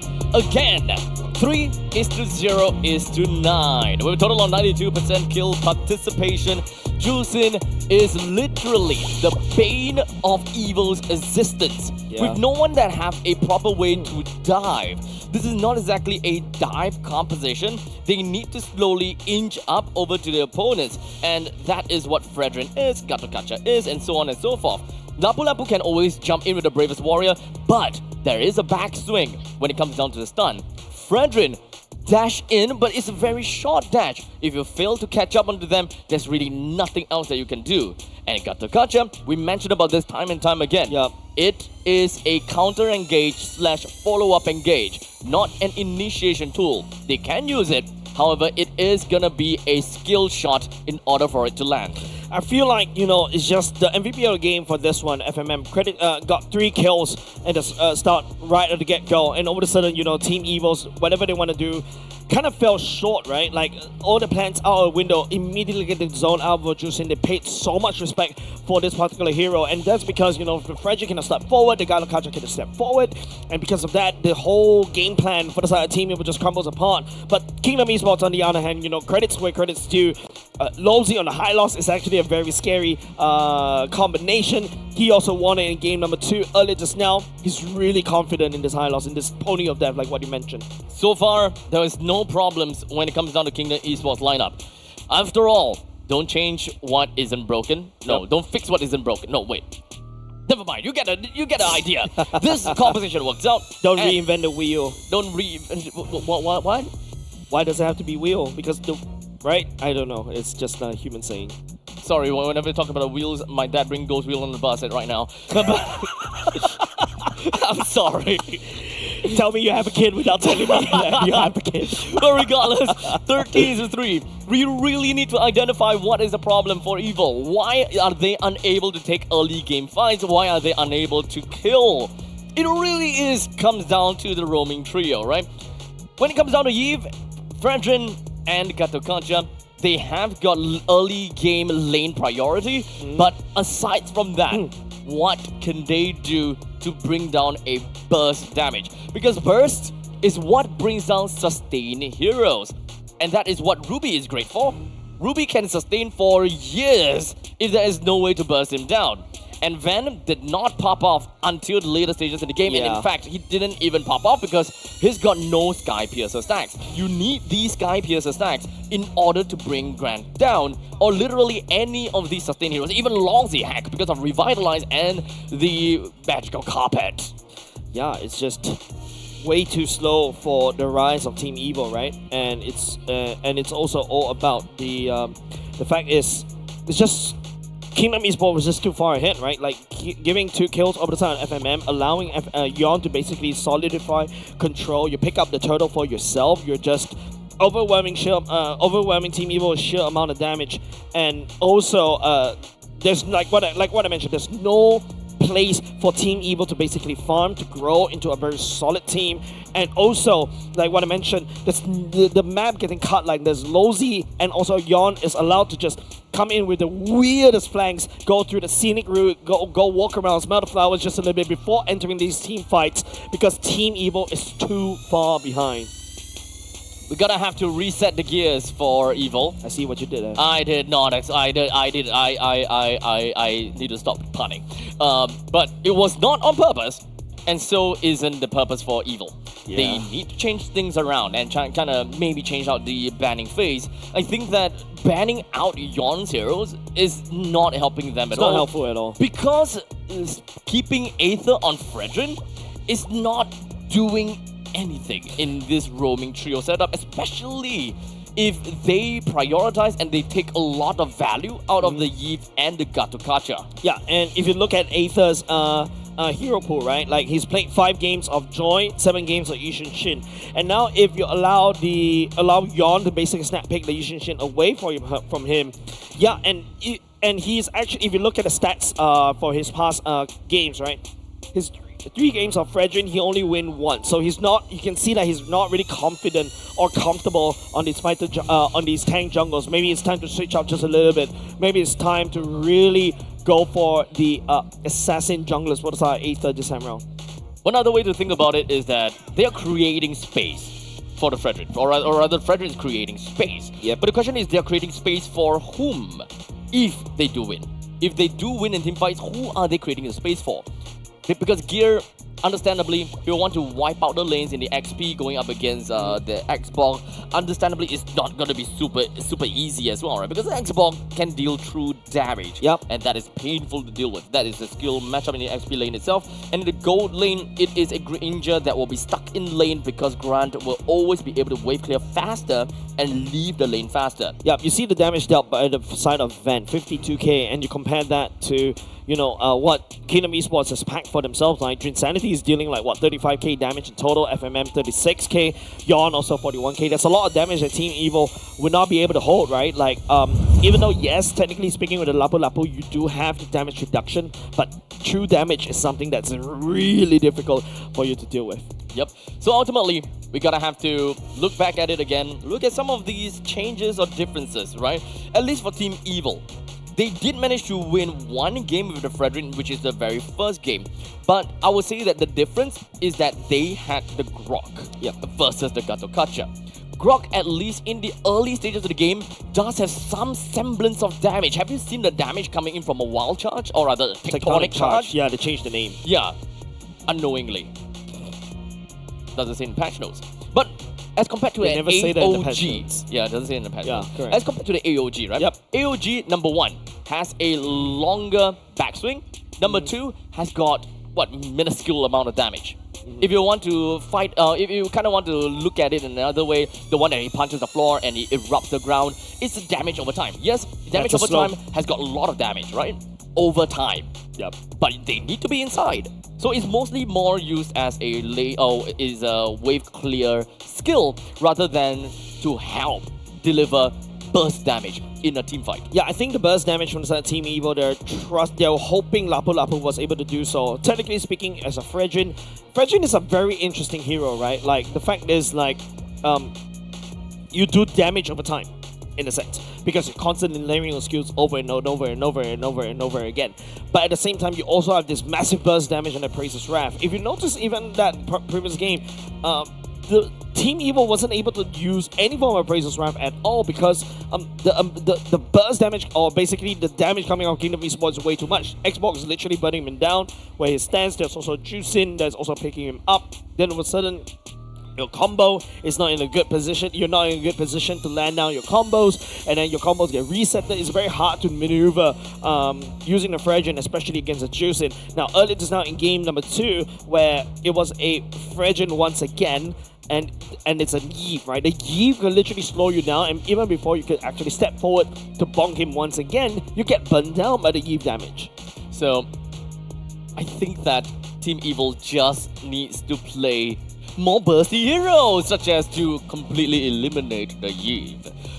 Yeve is great. Yeve is great. However, I think that things are not just working out for them, given the way that it's played out. If they want to play a Fredrin, then they need some kind of bursty mage. And coming in from Sailor, hey, maybe we'll see a Kagura. Wow. I mean, they did play the Farsa though. Yeah, they did play the Farsa in that one game, but the Yushin is just too slippery. Also, another thing is Kingdom Esports very comfortable on this Yushin. Maybe it is also time to look back and ban that away because, like, yeah, the Hayabusa, the Lancelot, you gotta ban it away. And if you notice, in 2 games in a row, Team Evil goes in the red side. That means that, you know, the Baxia, you need to sacrifice 1 ban slot for the Baxia. At the same time, you also need to sacrifice the Lancelot ban as well. There's so many things to ban out. And Yon, you know, he can always fall back to Arkai easily. He can also go back into his, I don't know, when he first debuted, a Martis jungle, if you really want to be a little bit creative on this. But especially when you are in the lower bracket finals, I don't think being creative is a really good idea anymore. It is time to use whatever you learned during the regular season and putting your best foot forward. No, best feet forward. Jump both feet at the same time. We can also identify that even if Team Evil were to be on first pick, first ban, they would not have the opportunity to pick out something like a Yushin or Baxia based on game number 1 statistics, where Kingdom Esports bans out Baxia, Yushin, and the Yu Zhong. So ultimately, what I was hoping to go for, or what I was looking to see, is early game power spikes, right? Yep. And early game power spikes that can lead off to the later stages of the game, that can still allow your team play fighter side lanes and all. I've recently seen this again coming in from it was Philippines teams, right? And that is the resurgence of Selena together with the Baxia. It's almost a guaranteed shot when it comes down to Absolute Arrow when the Baxia crashes on someone. It's very high octane kind of pacing of a game, but it also doesn't require the Absolute Arrow to be a skill shot component. Nope. It's a great tool to still have. But ultimately, as long as you're constantly being able to take off tanky heroes at the start of the game with these kind of burst damage, you don't have to be too afraid of that in the later stages too. Yeah, you talk about the Selena and Baxia one more combo, but for your information, Abstract, out of 75 games in MPL Singapore, Baxia has been pick banned 75 times. It's 100% pick ban rate, 67 bans in total out of 75. That is a whopping 90, almost rounding down 89% of the bans. So with that said, we've got Kingdom Esports that is going to be on first pick, first ban, and Evil on second pick, second ban. So what we have looked out for in the first game is going to be, what was that again? Yi Sun Shin, Baxia, and Yu Zhong ban. So right now, what KE is going to change out is that they will ban the Yu Zhong first. So they are no longer, the Evil, they ban out the High Lords first. So we are no longer going to be looking at the Lancelot and the Hayabusa ban.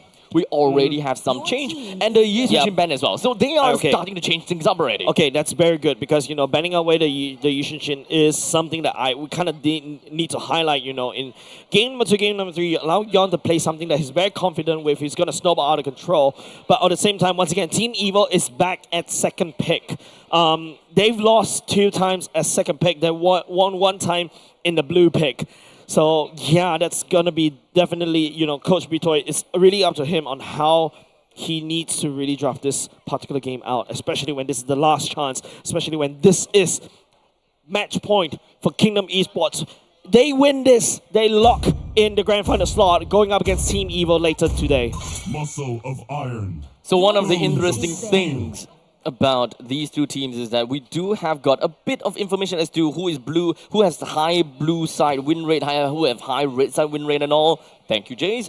Kingdom Esports, they have a lot higher win rate in the blue side at this point with about 40% win rate. And of course, for Team Evil, on the red side, 28%, while their blue side is like 33%. Oh man, if you see how Team Evil is actually drafting this one, they are actually trying to open up CC as much as possible because Gear has wonderful games on this Yo-Yo Girl, but Kingdom Esports Insanity snapped that away from the side of Team Evil. Maybe this time around here, needs to go for the Lapu-Lapu. Okay, goes for the Lancelot this time around for the side of Team Evil. Aether. Lancelot in this particular patch is super strong because of his nutty numbers and because of the fact that, Cat's out of the bag for the side of Kingdom Esports. Maybe they're going to delay the jungle pick to the second phase pick instead. The Alice, wonderful, interestingly, slipped past the first phase for 2 or 3 games in a row already. Maybe this time around, Team Evil will use that for it themselves. So this is going to be a completely different Evil composition. Yep. They have a Kalia, and they would want to make full use of that pick-off potential. Now we've got the Hayabusa and the Lancelot being picked up from either one of these two teams.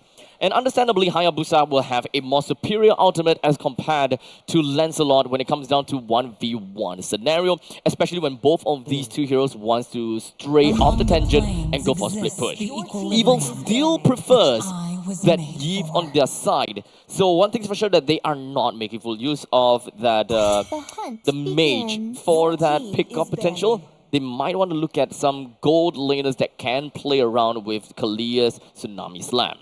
Yeah, the pickup potential is actually a-okay, but, you know, especially in this particular patch, Kalia is so susceptible to the Purify, so that means that you need somebody from the side of Team Evil to also pop off the Purify first before you go in for the Tsunami Slam. And this is the time where I contradict myself, where maybe now... No, that's crazy. That's crazy. You don't go for that. Say it. You really need to go and try to pop off that Purify from the side of the enemy, right? The only way is to basically, you know, go for double fighters, overwhelm them with CC, so that the Kalia will be able to pick somebody up, so that Aether will be able to find the assassination. And then, unfortunately, his playstyle doesn't allow for fighter gold lanes. I'm not too sure whether they are going to be using Aether as the one to make full use of the Tsunami Slam. I would like to believe that he's more of the executioner rather than the bruiser. We don't have information as to who's going to be the XP and the gold at this point in time. It could quite literally go to anyone right now. Yeah, Xbox got banned away by the side of Kingdom Esports, hinting that, you know, the last two could be an easy high loss. As well, Esmeralda gets taken away. To be fair, this is a very divey composition from Evil. They can play towards dive. A part of me still kind of imagine that Cho might be the gold pick for Evil. Yeah, that's what I'm thinking, right?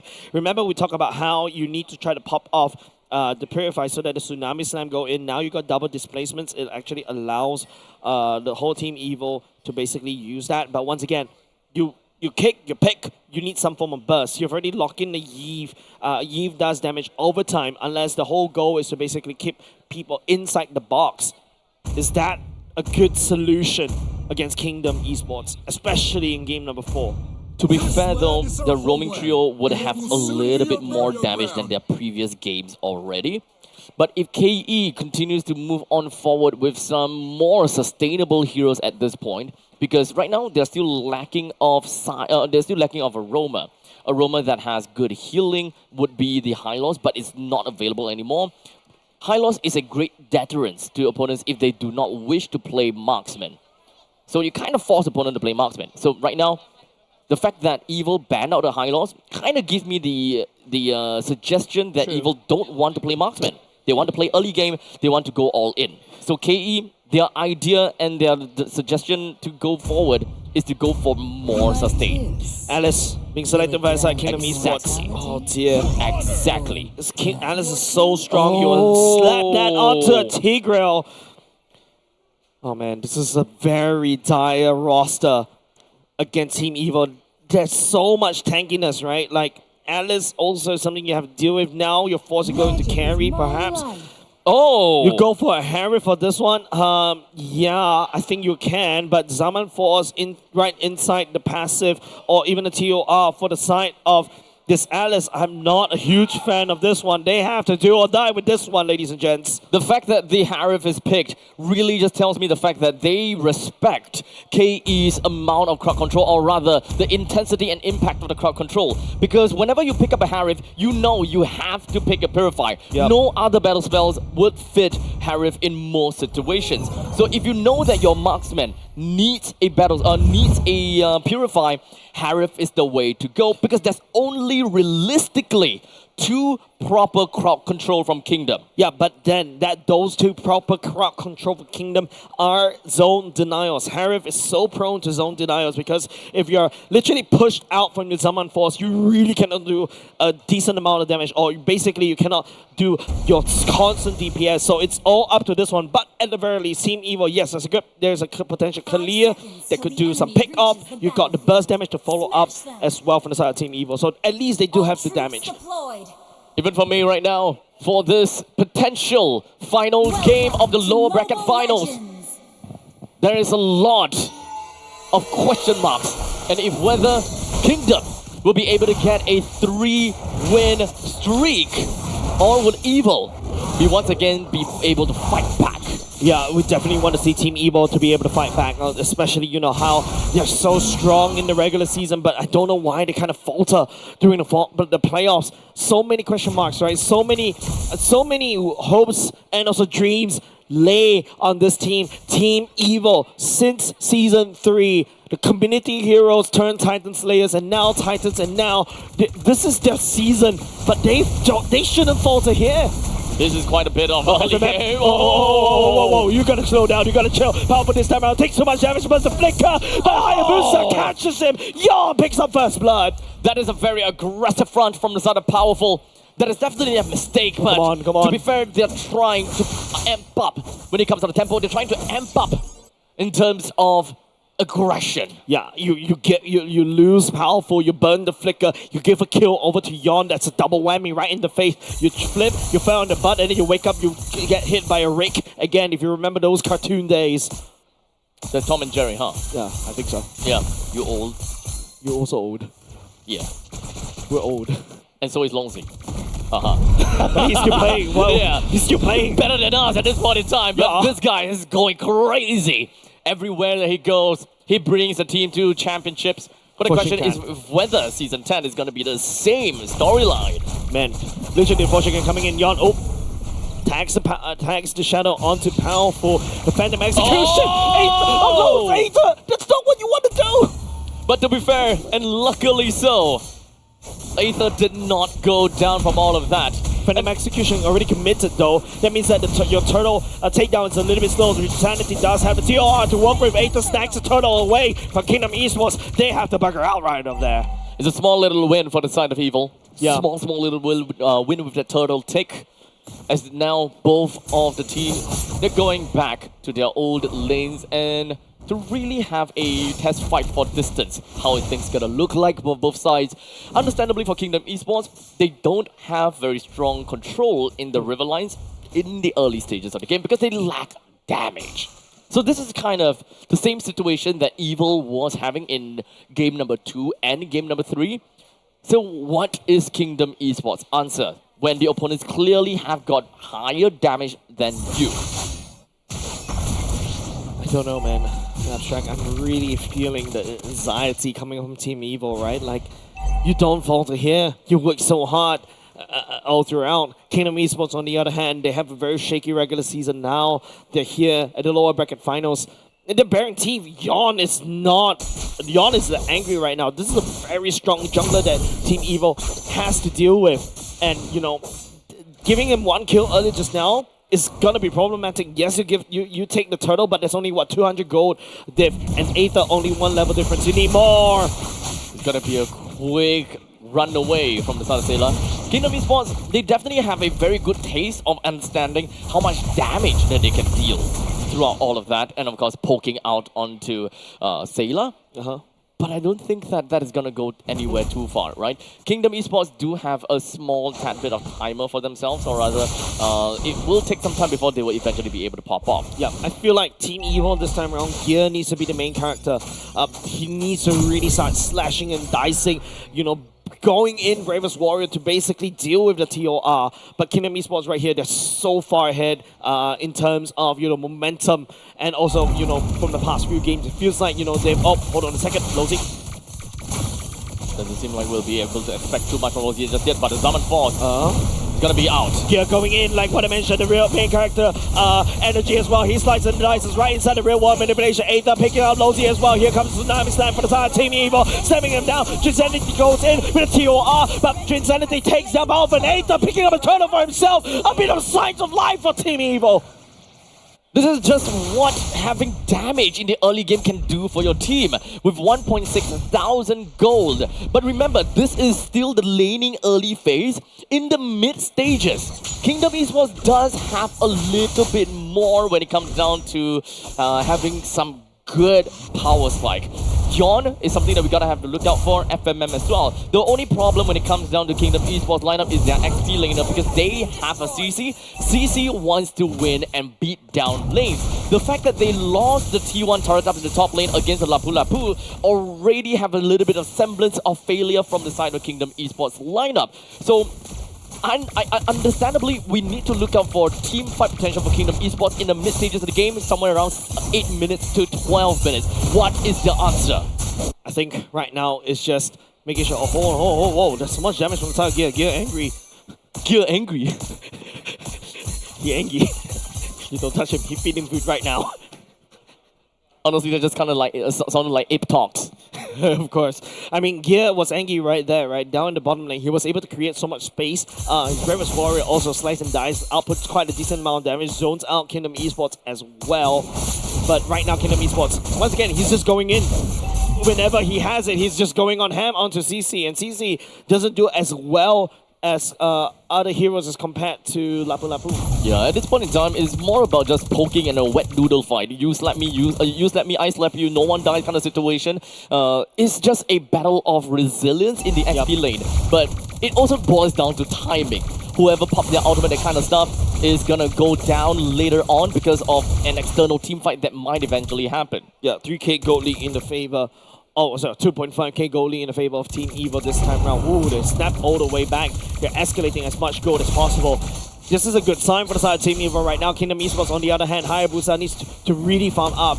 Level 9 Hayabusa should be one of his power spikes, but he needs to find the right target. Maybe perhaps Ben, but oh, that's going to be the Tsunami Slam from Lozy. Lozy has to leap away. Doesn't have the flicker anymore for the implosion. Gear stepping forward as well. Slice and dice the implosion will be able to land as FMM free hitting from the back line. That's going to be Gear taken down by FMM. And Team Evil, this time around, bending back against the wall. Yon finds Ven, and that's the main target that Yon is looking out for. It's a 2-for-2 trade with one jungler, or rather both of the junglers still alive for this, so that is still objective take. Venom execution final to FMM right now. Yon using the clock shadow to just zip and zap it out, but he will not be able to find anything as Aether online, picking up Grand, and goes for the turtle. Give the assassin to Aether.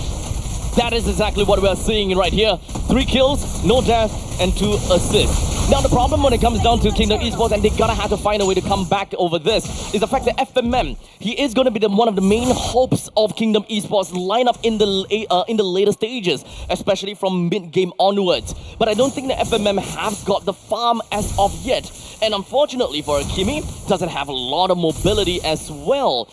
Kimi is actually more of the late game insurance for Kingdom Esports. Picking up the Sky Piercer is gonna be so important. They need to look for something in order to let FMM pump up damage. They need to draw out these fights even longer. That's why they have Insanity. That's why they have the Alice. The longer the team fight lasts on for, the better it is for the Kimi. Right now it's just 3 turtles in a row goes in the pockets. Team Evil. Snowball is there. Ven also picking up the necessary items like your Stardom Sign and also Feather Heavens, ready to rumble, ready to rock. Kingdom Esports on the other hand, like what you mentioned, elongating the fight, making sure that FMM is able to just like spread out the damage using the Going One and also the Sky Piercer stacks. He needs to start farming that up. But oh, Grand, taking a bit of damage just by like what, one Thorn Rose like there, he's half HP. Grand's unable to scale, and that's why I'm still not a very big fan on the CC gold lane. It is a little bit interesting, but I think there are better fighter gold laners as well. But regardless, that is the decision that they have made, and that's the game that they are playing right now. They're looking for some other objectives, and they're trying to look for some ways to be able to come back into this. Do note that Grant playing as the CC does have some mean damage later on. It's all about bruisers having a way to execute. And in this case, because FMM does have got the Sky Piercer, I think it will slowly inch towards FMM's position, and it will inch towards his advantage. The more that Grant gets more farm, and the more that Insanity gets more farm too. First Lord is up. We're looking at Lozy to basically use the Flicker Implosion. That's a one-more combo. Hopefully you will be able to try to catch somebody from the side. Team Evil will be able to try to catch on Van. Van burns the Purifier already. Real one individual from the side. Sailor. TOR from the side to Insanity as well. Trying to absorb as much damage as possible. Members from the side. Team Evil ignoring Alex already. They're looking for more. They take down Grant. They take down Lozy. And now they're going to look for. And Insanity has to bucket out of there. The Lord down low just a little bit. Yawn. Desperately trying to take down the Lord. But Aether will pick it up instead. The Shadow not slippery enough. The Ninja gets sliced down by Team Evil. As such, losing 3 members in that fight.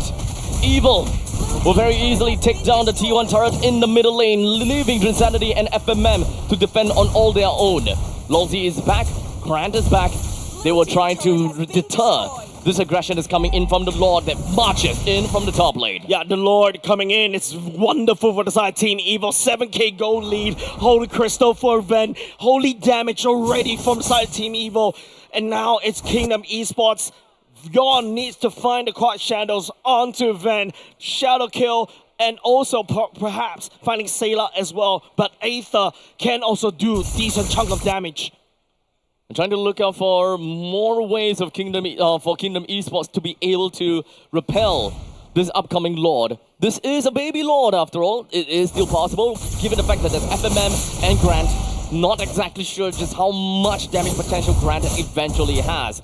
But so far, we need a big ultimate from Lolzy. But even if with the big ultimate from Lolzy and a big TOR, I kind of want to know how much AoE damage Kingdom Esports can actually deal to Evil. Yep, Aether split pushing down bot as well. Zaman Force from the side of Ven already dealing it, trying to push the baby Lord, touching the turret. Will not be able to do so. Kingdom Esports defense for now, but they lost most of the turrets outside the base, Abstract. So that is exactly what you will want from a baby Lord, to take out all the exterior turrets in order to put yourself in a good fight. You know that we no longer have any more of their holy defense, so it doesn't really quite matter how the waves are going to be pushed up, so on and so forth. Kingdom Esports, their lineup does enable them to play a bit, I emphasize, of cross-map plays. So Yon can eventually make his way to either top lane, middle lane, or bottom lane, but understandably, because of the amount of HP left in the top lane T1, that top lane, it might very likely be the target of Hayabusa's split push, which, as you can see from the side of Evil, they seemed a little bit more biased to the top lane. The main damage dealers needs to be able to do their jobs, right? But it seems like the Hayabusa, yes, the Malefic Roar is really good, but more pressure on... Aether. Calm down, bro. Fortunately, the Thorn Rose did not manage to connect. But it's not really gonna matter too much. It's more of a poke. It's more of a drive away kind of situation. And also a very good way for Aether to gauge just how much damage his Thorn Rose could potentially deal over to the main bulk of the enemies. I can tell you, one Thorn Rose onto Grant, that's almost half HP gone. Half HP. That's actually very scary, because especially when you're a fighter, right? And if you're so prone to assassins doing that to you, you really have to think twice again, especially how you path and where you path. Do note that we are 13 minutes into this game with 9,000 gold lead for Evil. This is the kind of aggression that you will want from a micro-based team. Bravest Warrior already will be able to try to push. Implosion coming out from Lolzy, but it seems like here is unfazed. Aether picking up a Lord for himself. Very well manipulation from the side. Sayla and Scratch just barely taking Sayla all the way back with the critical. It doesn't really matter because the members from the side Kingdom Esports are falling apart. Aether will be able to slice the Thorn Rose onto Kingdom Esports' neck. Unfortunately, it does seem like Aether has been outplayed by Yon. Baited out a couple of that Phantom Execution and the Thorn Rose. But that does help a little bit when it comes down to pushing in. Bottom lane, T3 will now effectively be destroyed.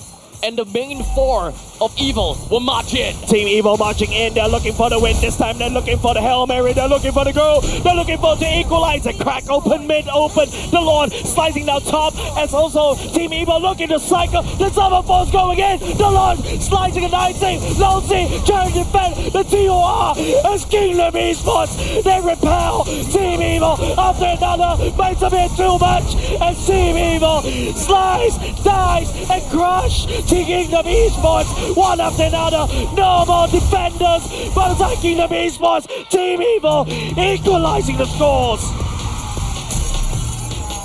Evil held strong throughout the entirety of game number 4. With a very strong outcome in the early stages. They pretty much played their hearts out as well, and of course managed to hold on to momentum. That is exactly what I was talking about for Evil, as they play very strong momentum and tempo game. In the meantime, I feel that the more that I see these two teams fighting one another, the more I feel that they, for Kingdom as well as Evil, they have relatively similar playstyles, right? They are all also very micro-intensive. They play a lot for team fights and they play a lot for the early game. In fact, this current meta of MLBB relies a lot on early game pressure and relies a lot of early game power spikes. Yep. As long as you have all of that, you actually don't have a lot of comeback mechanics in your team. Even if we're talking about triple marksman composition kind of thing, right? It can happen. It can happen, but it requires some failures. It's not massive failures, but some failures. Well deserved on the MVP screen. Aether coming back online. A bad performance for like, what, 2-3 games in a row as the Fredrin. You give him an assassin, he comes online, he dies, he just dash around, shing, shing, shing, and everybody dies. 707 is the KDA, and man, he is angry. What did you just say again? He slice and dice and he what? Huh? Shing, shing, shing.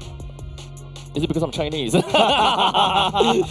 anyways, good play coming in from Aether so far. 7-0-7. All in all, we needed to see this kind of damage control in the roaming trio, and that is something that they understood. If you look at Kingdom Esports lineup, right, the roaming trio comes in as Hayabusa, Kimi, and Tigreal. Hayabusa understandably has got good damage. However, you gotta have to look on the opposite side. Kalia as the roamer has got catch potential, and just by herself, she can deal some mean damage.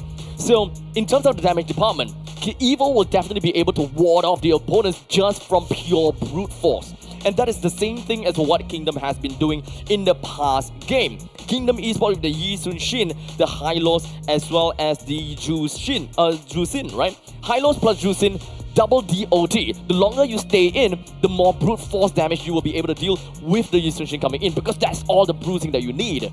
So both teams, they identified already. Early game, damage equals good.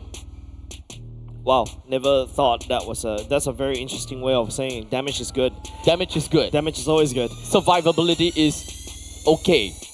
Yeah, but if you look at how... okay, I think this is a very interesting pick coming out from the side of Team Evo, right? Like, Gear also opening up so many avenues for the side of themselves to really do a lot of damage, and also zoning the rest of the members out from the side of Kingdom Esports, unable to step forward. And then if you notice how powerful plays this is Kalia, right? Like, he's really patient on the Tsunami Slam, and it's not like every time when you see other people, when they play the Kalia, they play the Tsunami Slam, right? They flicker forward, and then after that they start the fight with it. But no, this is powerful, using this as a way to make sure that people stay inside the real world manipulation, hoping that, you know, Team Evo starts the fight with using Gear with the Bravest Warrior, pops off the Purify, hopefully, and then after that follow up and try to pick off anybody. Lozy feels like the main punching bag. Grand also the same as well for the side of Team Evo, and from there they're able to farm and scale out of control. Now, of course, when it comes down to this game, there is a main problem, and that is Kingdom is unable to take any standing objective nor neutral objectives. Yep. They were starved out, and they were unable to funnel any of these farms for anyone, actually. This is more of a game where they want to funnel the farm over to Yon, so play around the entirety of the map, do whatever they can in order for a relatively late game assassins to pop off earlier into the game. And I think that is the good thing about Kingdom Esports lineup, right? They don't see a need to funnel farm over to Drinsanity or FMM Grand or Loyalty. Most of these lanes and most of these jungle farms should go to Yon, which would explain the fact that Yon have a total of 9,000 gold to himself. Yep. But I think the problem also derives from the fact that there is no zonal changes. So, and also remember, Hayabusa, OG Shadow Kill, good for 1v1, but not for 1v5. Yeah.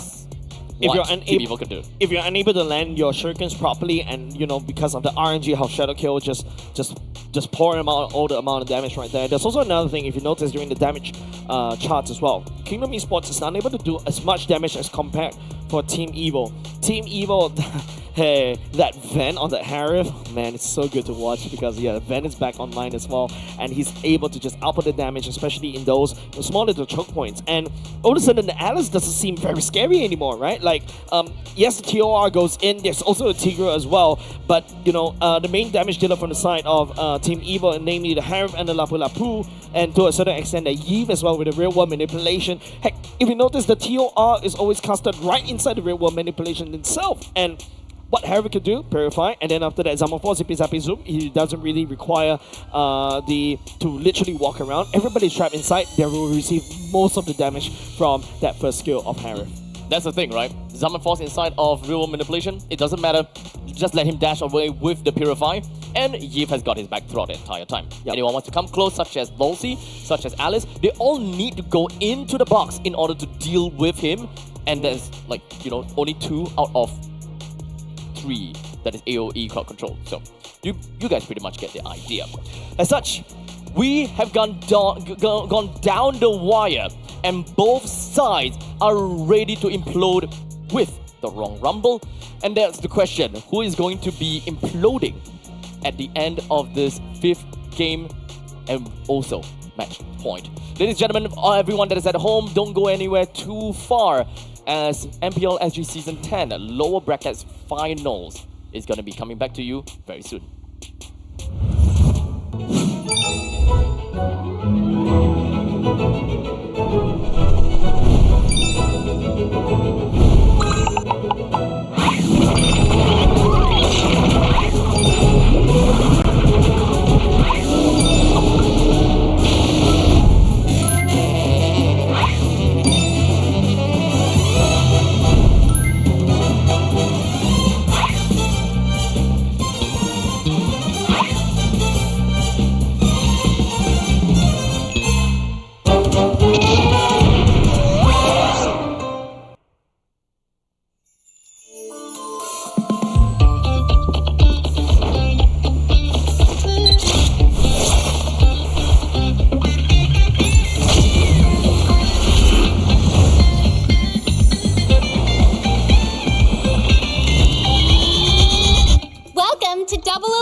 Welcome to MCGG Rising Stars.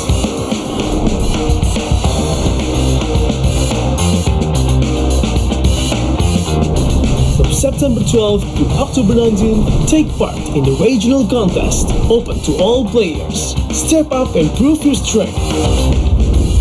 Division finals will run from October 24 to November 2. The top 16 players in each division may advance to the next stage of MRS. Check your in-game mail for information.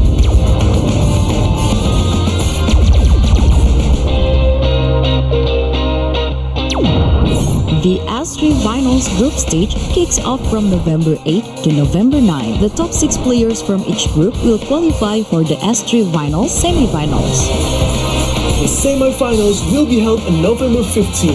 The highly anticipated grand final arrives on November 16. The champion will earn a direct qualifications for the first MCGG World Championship. The battle is on and the world is watching.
Welcome to MCGG Rising Stars.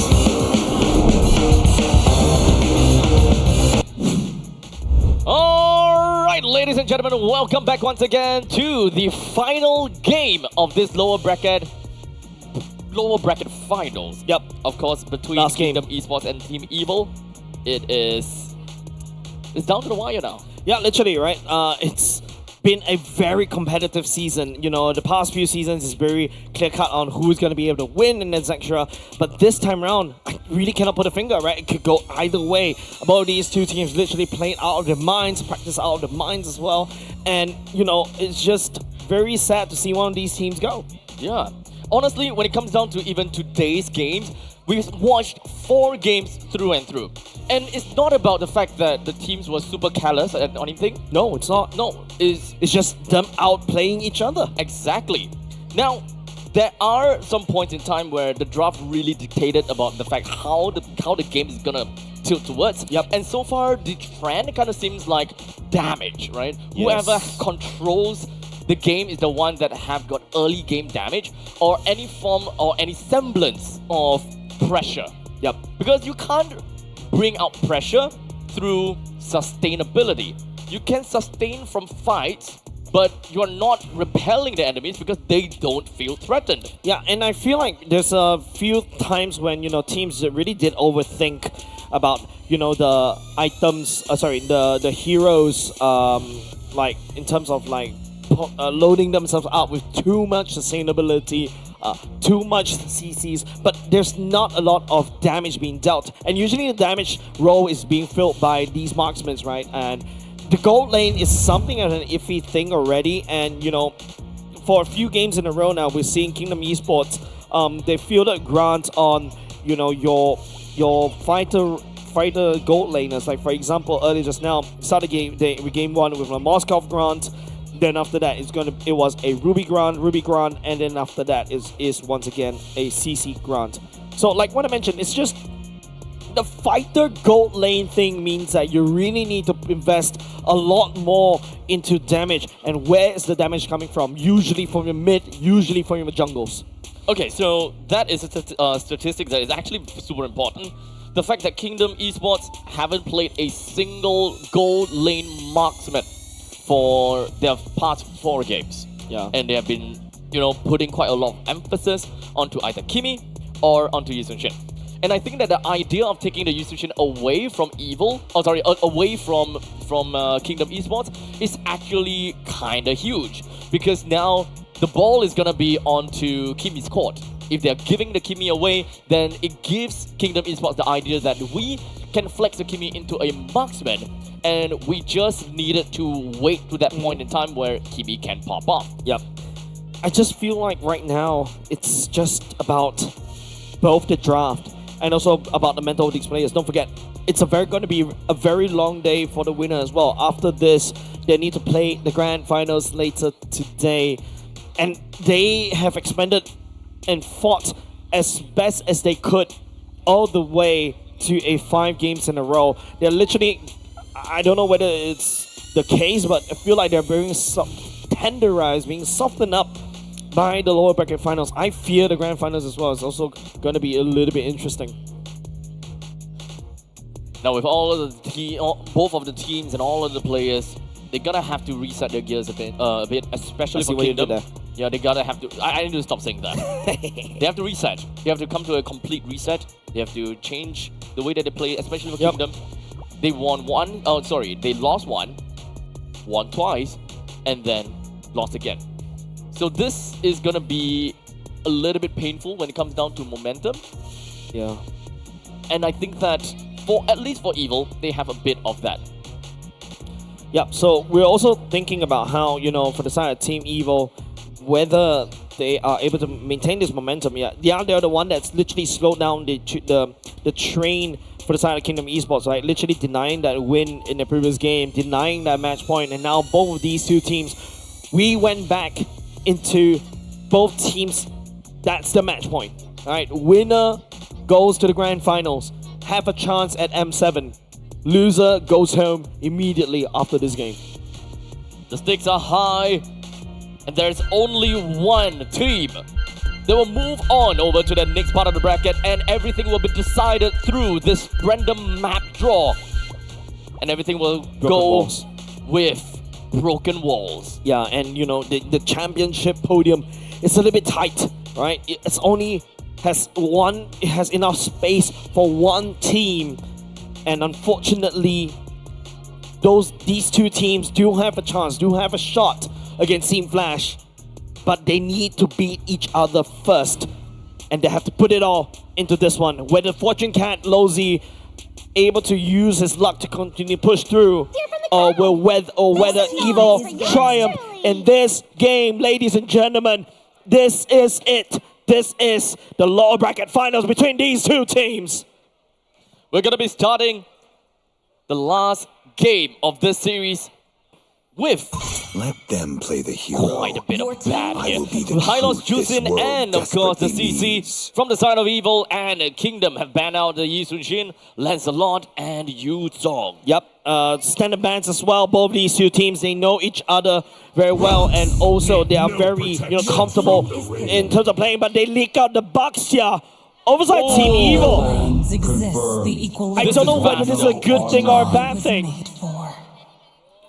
So sustain that KE has always been playing is gonna be at jeopardy due to the fact that Baxia is already going to the side of Evil. Yep. Baxia is so strong, especially in broken walls. You're basically just gonna zoom through everything because of all these access points that the wall has. It doesn't block anymore, right? So this is okay for the side of Team Evil, and now they're gonna continue on a Nabu Lapu, which is something that Gear has played tremendously well in the previous game. Do know we have a bit of difference from the side of KE as well, because they are finally whittling away from the jungle marksman / mage marksman. Kimi was not picked from KE. In fact, they prioritized onto the Yve. This would mean that KE finally might play the gold lane marksman, which I actually have no idea if whether that is gonna be a good thing or not, because throughout the entirety of this play of, at least this series, Grand did not play a marksman. They did. Game number one, Moskov. Never mind. He did one game. Once. But the Moskov is also really good in a sense for the side of Kingdom Esports as well right now. Everybody slow down in the red wall manipulation, and the splash damage is so good, so interesting as well. And you land down the SOD on it's so easy to land down the SOD, especially when your targets are slowed down in the real wall manipulation. Now, if we look at KE's ban, they are looking out for jungle bans, even though the Baxia has came out. Now, the thing about Baxia is that he's such an annoying hero that he can flex 3 ways. You could go roam, XP, or jungle. Why are they still banning of the Hayabusa and the Joy? That's why the Baxia can flex 3 ways. True. You could go XP, could go, not gold, but he could go XP, jungle, or roam. Mage is already been settled out, and that is going to be the Kimi. So right now, Baxia still doesn't tell us anything. Lapulu could go gold. That means that Baxia can still have 3 other lanes that he can kind of go into. Yeah, let me drag a whiteboard behind you, and you're just literally going into conspiracy theories as well, because this is, I think, also confusing for Kingdom Esports side, right? Like they're wasting 2 bans, allowing Team Evil to really navigate around all the draft, and now Team Evil takes away the Ruby and the Esmeralda for themselves. They're looking at the Harith, definitely. For the side of Kingdom Esports, on the other hand, do they snap pick a Harith here to counter pick that away from Team Evil? Because since Team Evil has already taken away the Esmeralda, they're going to take the Grandeur instead. Now we're back into familiar territory. It's something that, your standard gold lane marksmen is still happening right here. No, I think that Granger is the only pick that they can go for in order for them to have mid-game power spike, as long as the game works out well. Oh, wow. Franco fought powerful. A pick-off composition. This is purely pick coming off from the side of Team Evil. This is not what I was expecting. You do have pick-off potential from the side of Evil, but technically when it comes down to roaming trio, yes, you have some damage from Baxia, but it doesn't necessarily mean that this is a very bursty composition from Evil. It still have got late-game insurance when it comes down to the Harith and the Kimi, both of which can play and field in for the marksman role, but aside from that, that's pretty much all. Yeah. Interesting picks coming out of Team Evil this time around. They're feeling themselves, they're pretty confident about this one. There you go. I'm expecting this Akai coming up from Yon from miles away. But Broken Wall for a Akai is a little bit counterintuitive in my opinion. But there is still a Lozy wall that can technically act as that wall as well. So at least we do have a little bit of a synergistic option here.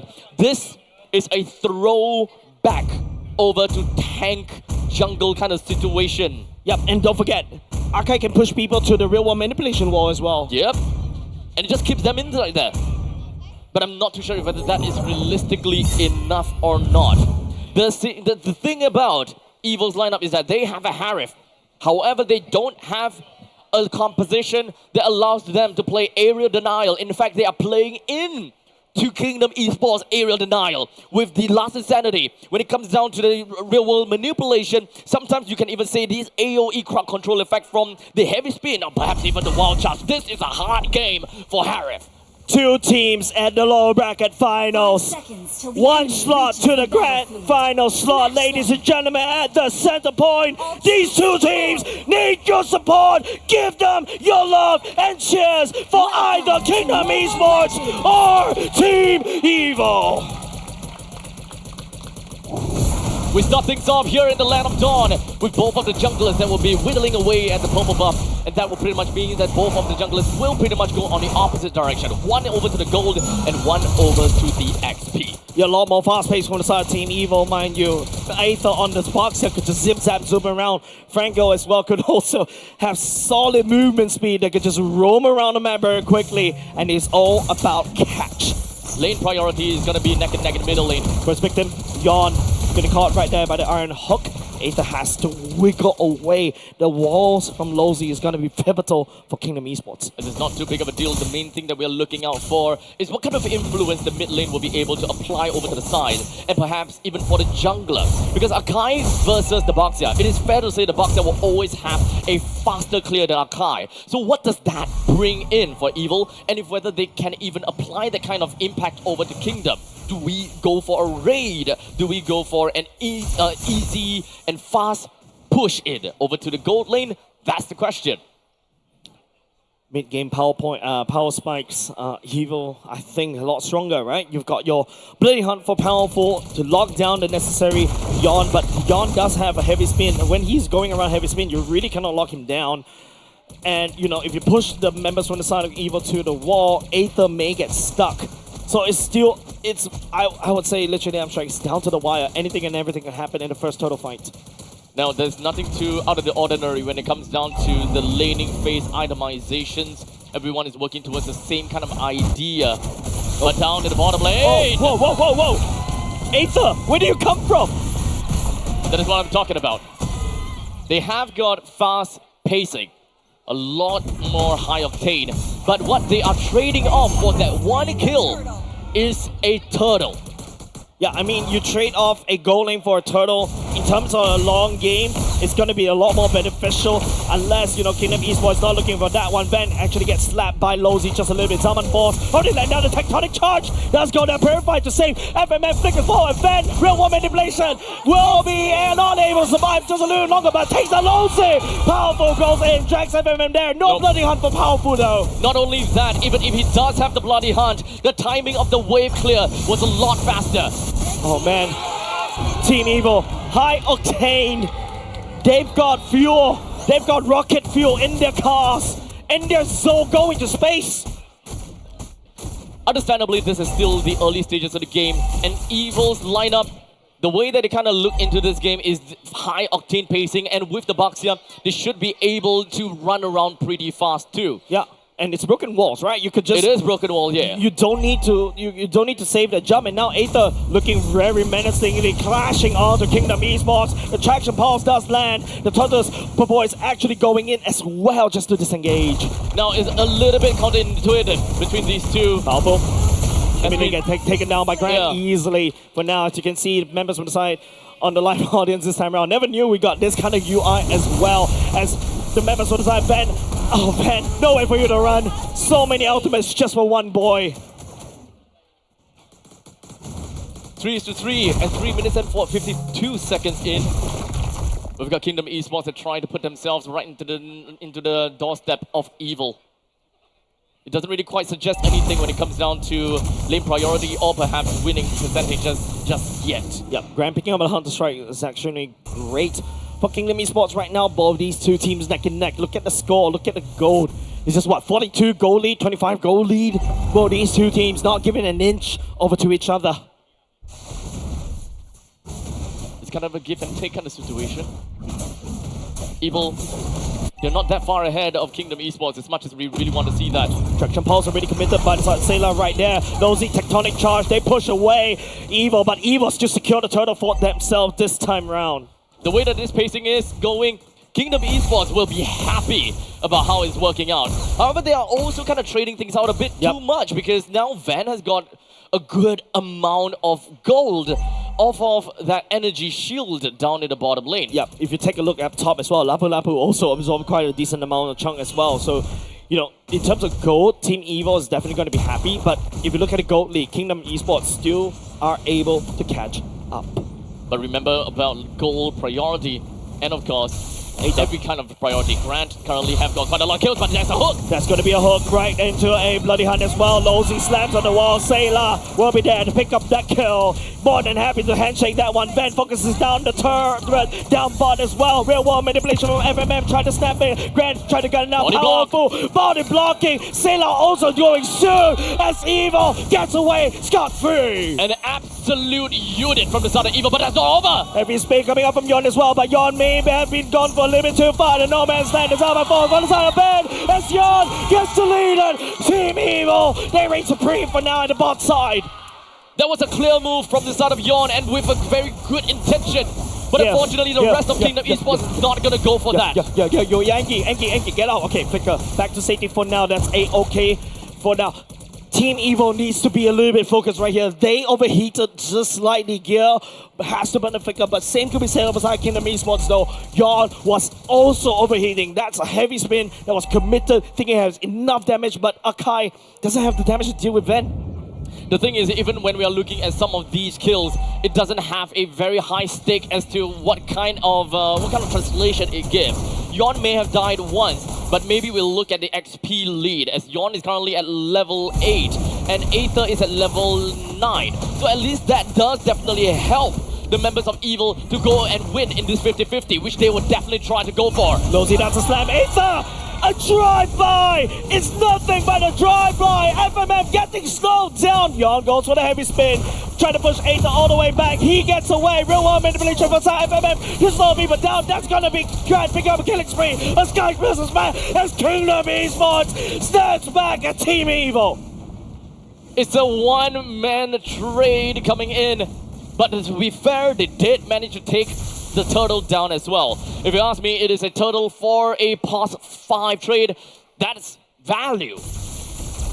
Perhaps that's the way that Kingdom Esports finally found the stairways to victory for the side of Team Evil. The snowball for the side of Team Evil is squashed for now as Aether coming in will be able to tag onto Losey as well. The question is, where is all these damage coming from? We do have got a War Axe coming in from the side of Xbox, so hopefully that is something that they will be able to contribute. But ultimately, FMM, Grant, they all have to come in with that. But remember, Grok with the Tectonic Charge is also something that can really burst the enemies down. So don't look down on Losey just yet. The moment that he finds an opportunity with an instant gratification Tectonic Charge, you may expect that Ven and Sayla find themselves in a difficult spot unless the Purify is online. Yeah, take note, Grant also starts to pick up a decent amount of Sky Piercer stacks as well.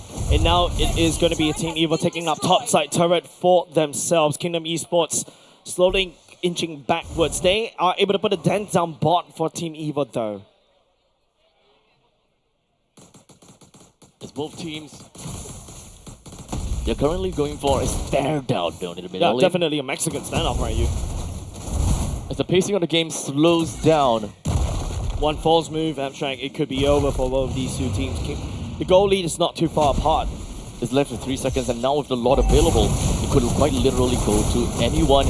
But this It's still gonna be a hook. Powerful will be able to land a hook onto Drinsanity. Sailor snapping on. Gear stepping forward with the bravest warrior, but he gets burned out by Drinsanity. Grab picking up that kill. Unfortunately, Yon has the heavy spin all the way back, but Ben is in the corner. Lolzy goes into concealed play right here. Tries to go and find some form of target as members of Team Eva pushes Kingdom Esports away from the Lord Pit. That concealed play would have been a big thing for Kingdom Esports. They've managed to found Van, so at least it takes them out of that surprise. Grand is stacking up items. That's a Malefic gun, Malefic Raw for the side of Kingdom Esports. Now, they're one man down for the side of Team Evo. This is an opportunity for Kingdom Esports to take that one. Immediately, it does seem like the rest of the members for the side of Evil is in a tough spot. As now Kingdom Esports, they want to floor it. They're definitely going to go all the way in. The Lord is still missing the best of the members out. Man, there's a shutdown. 4 members out for the side of Kingdom Esports as well. It's a triple kill for Ben. As Gear slides onto Drinsanity, the bravest warrior. The stab as Ben is online. A monster. And that's a wipeout for the side of Kingdom Esports. This is Kingdom Esports that find themselves in a tough spot. We got a holy defense that is still available for Kingdom. They should be able to repel this one push down in the middle lane, but the Lord marches on from the top. There is a T2 that will be blocking their way. I'm sorry, I'm very distracted by Powerful earlier, so now he has to calm his pants down right there on side because, man, Team Evo is set. Team Evo fans are sending energy on side right here against Kingdom Esports. As Kingdom Esports, they need to receive the Lord up top. At least now the Lord is dealt with by Kingdom Esports. But with 6,000 gold lead in favor for Evil, what would he do? Catching on to Drinsanity, the technology charge coming out from the side. Lolzy, FMM, real world manipulation, but Yon this time out heavy speed all the way back to safety. Unfortunately, FMM slowly running out of steam just a little bit more as Kingdom Esports will be able to defend against the siege. They take down Powerful though, but they'll lose topside turret. Back to neutral game. Top lane and the bottom lane T2 went down in favor for Evil. The amount of gold lead that's been created is a total of 6,000. And at 11 minutes, this is phenomenal. Yeah, 6K gold lead, especially in this day and age of MLBB. Last time, when you're solidly ahead, I would say 8K, 10K. I've seen gold leads getting squandered away, but this time around, 6K, that is a tremendous gold lead in this particular patch. Don't count Kingdom Esports out just yet. Yep.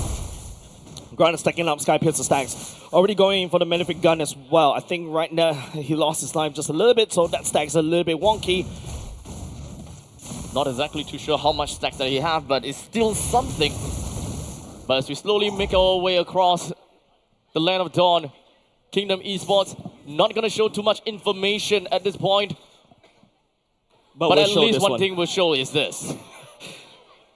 Sometimes IT, our presenting partner, the QR code is all the way down in the bottom lane. I feel like the observer in production prepared for this angle. They prepared for us to say that. Yeah. That wasn't in the script. It's in mine. Oh. You know what else is in the script? Super careful gameplay.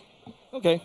I thought you were going to go for a segue for something else. Nope. I'm not ready for any form of segue because this series, a roller coaster of emotions as well. Team Evo finds something in the previous game. They've managed to put a stop against Kingdom Esports. But now it is going to be the Lord fight that's upcoming. Back at it again. With the Lord now available at the top left. Evil. They do have got very good spatial tools. They should be able to push Kingdom away. Powerful is trying to go for some form of fishing. Unable to find anything for now. Fishing? Yeah, it's a Franco. Good day for fishing, ain't it? Yep. So Yon, they will definitely want to look for that opportunity. It does have got a heavy spin that will be able to put Aether in a really tough spot. But that's the start. Stepping forward just a little bit, bravest warrior. Put aside gear. One man against another. But it's going to be Yon!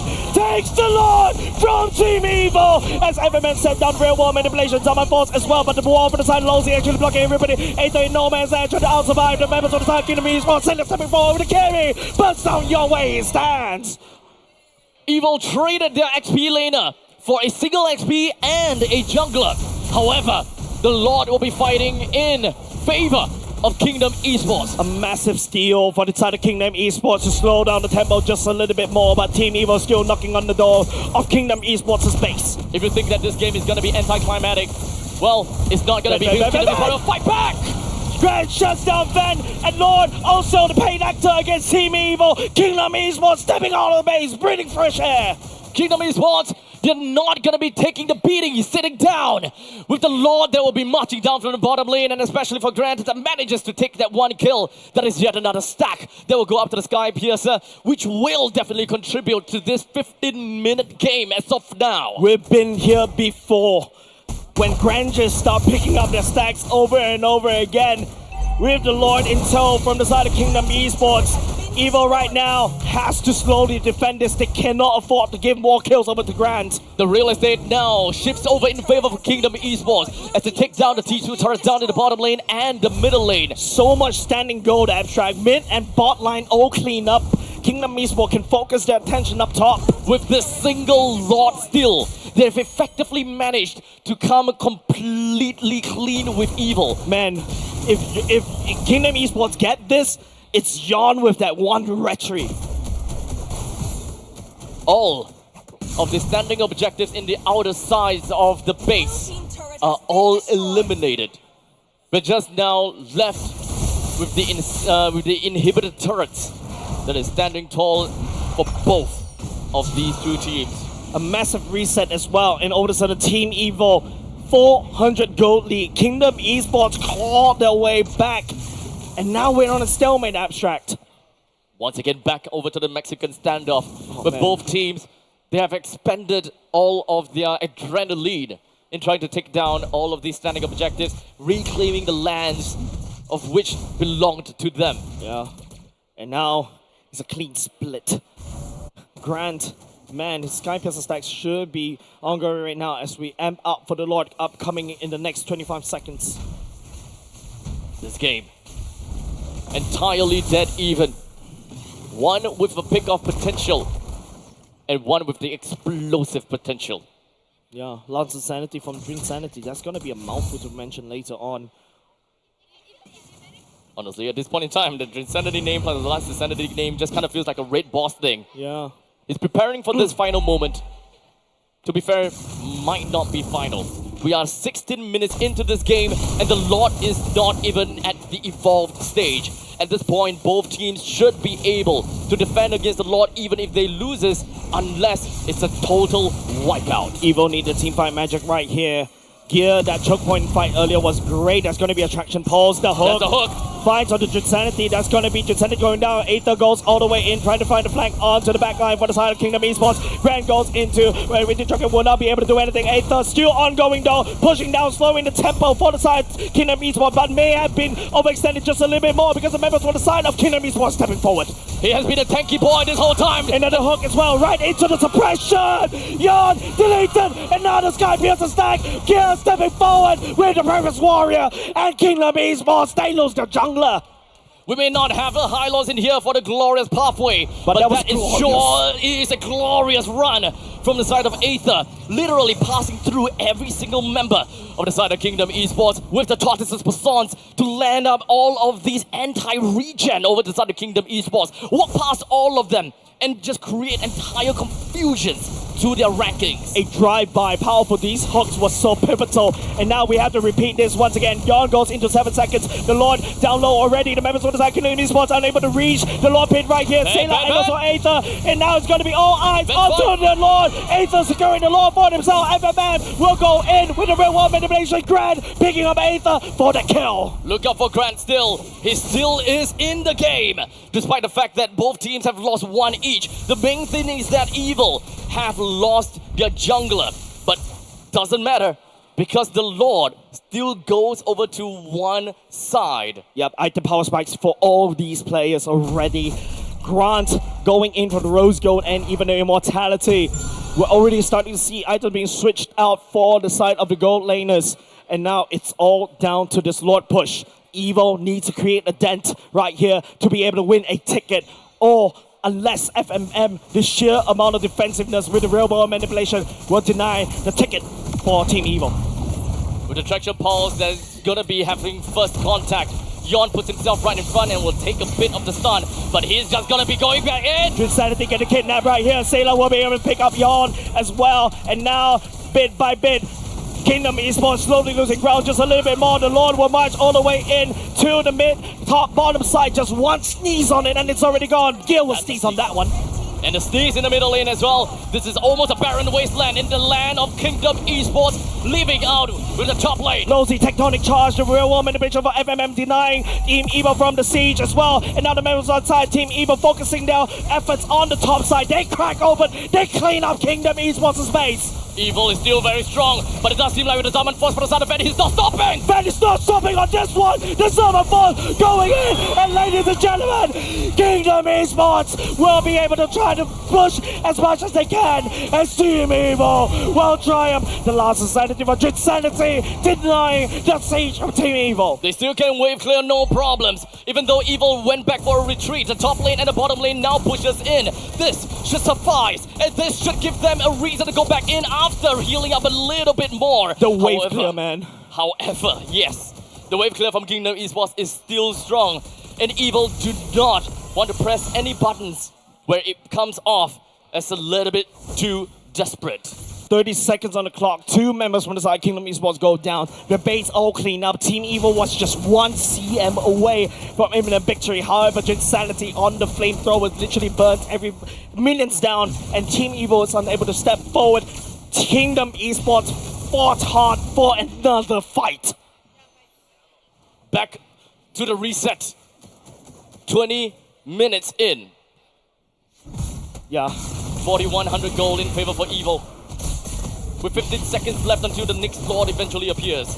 Economy might be a big gap, but in 20 minutes, and with doesn't matter anymore. It doesn't matter anymore, especially for the team that is behind. They already have 58,000 gold. They have caught up in terms of the items as well. The Lord has spawned. It's going to be a very pivotal Lord. Kingdom Esports looking for this Lord to deny. No, actually, they can actually use this Lord to punch into Team Evil, and then we're all back to square one. However, Team Evil wants this Lord. This is an evolved Lord. Evolved Lords are huge.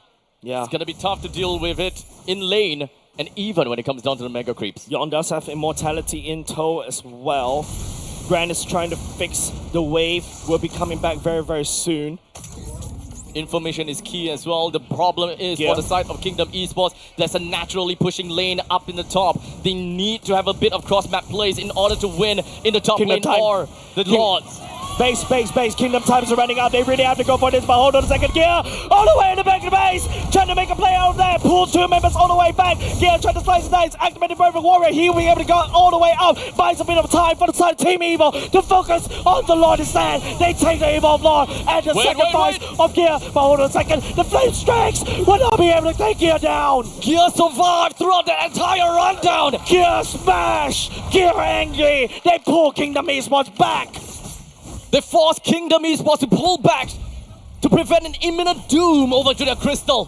That also means that they lose the opportunity to contest against the Lord. There's a completely free Lord for Evil, as now in a completely barren wasteland. Kingdom Esports now have to face the wrath of 5 heroes, 1 Lord, and an army. And it's at the Evolved Lord, the abstract. It is down to that wire. Kingdom Esports got checkmated right there, but that move. The wall getting blocked right here by the side. Kingdom Esports blocking the Lord from entering. This is it. Attraction Pulse catching on to 2. Insanity is still somewhere in there, but it's just gonna go in for last Insanity. Diamond Force coming up for the side of Ben already, but FMM real raw manipulation actually focusing down, trying to burn down as many minutes as possible. Kingdom Esports is slowly losing steam as Evil secures the ticket to the Grand Finals. Evil with the first win of the series, dropping 2. Hopes were low, but they climbed all the way up again with consecutive victories in 4th and 5th game. An anime of a series, a roller coaster. It was almost imminent that Kingdom Esports was able to win it all, but game number 4, that's where they strike. They stop the momentum for the side of Kingdom Esports, and they win it all in this lower bracket finals. It could go either way at that point in time. But Evil is the one that found the solution to all of these problems and on the fly. However, for the side of Kingdom Esports, they managed to look for a Achilles heel in game number 2 and 3, and it worked out fine. But unfortunately, adaptability gotta have to be the bane of their existence, as it seems like Evil. They found out the answer, they changed the way that they banned, they gave Assassin junglers, and they didn't care nuts about Yon's hero pool. The Baxia man from the side of Aether, the drive-through that we saw that allowed them to snowball. Gear is angry, Gear smash, and Gear chokes at the members from the side of Kingdom Esports, and the choke point denies the rest of the members from the side of Kingdom Esports to reinforce all these team fights. He threatened that base steal right there, and he's able to survive. Had he lose his life right there, that Lord will be for naught. This is not what we would expect coming in from Team Evil. Lapu Lapu is not really a split pusher, but indeed, they will still make it work. With the MVP of this game going over to Ven, piloting as a Harif with a total of 7 kills, 3 deaths, and 9 assists. Total of 94% kill participation. Indeed, a catalyst of the game to be able to provide the amount of damage throughout the entire game from the start to the finish. Yeah, Ven was outputting damage from behind. Oracle already committed. He sold boots, He sold boots. He needed more shields. There's no Esmeralda to control because they banned it away earlier just now. MVP well deserved for the side of Harif. Heck, Team Evil deserve MVP, all of them. MVP. Every single one of them deserves the MVP. And with that said, Evil, with 3 victories in the pockets, we gotta have to say thank you over to Kingdom Esports ultimately, as they have played a very good job, and I gotta have to say, it was a valiant effort. It is a very good run if you're a Kingdom Esports fan. Man, it is a very tough run for them because during the regular season they were struggling. They grew tremendously in between the regular season and the playoffs. They had to go through the challenger brackets as well, if I'm not mistaken. Exactly. They found themselves in top 3. Commiserations for the same as well. You gotta have to give credit where credit's due, right? Kingdom Esports didn't go so well, as you said, right? It didn't go so well in the regular season. We doubted them. Before the regular season even happened, we had high hopes on Kingdom Esports. We thought, hey, this roaming trio, Yon, FMM, and Lolzy, this is a crazy lineup. They could go all the way through. We thought that they didn't do well in regular season. That really happened. But right after the break and everything else, they went through the challenger brackets. They found their way, they found their answer, and through boot camps and whatever training that they have went through, they found themselves in the podium finish. Man, what a tight series. And Team Evil right now, this is the moment. This is the time. A full Game 5 of the series. One more step. They need to go through the Grand Finals first. One more step. Team Evil may have a chance for M7 Abstract. But the next hurdle that you gotta have to go through first is gonna be the Tyrants. The Tyrants and the reigning champions. Team Flash Singapore. For Pete, it's not easy. For Pete, it's not easy. And it's also not easy for Team Evil as well.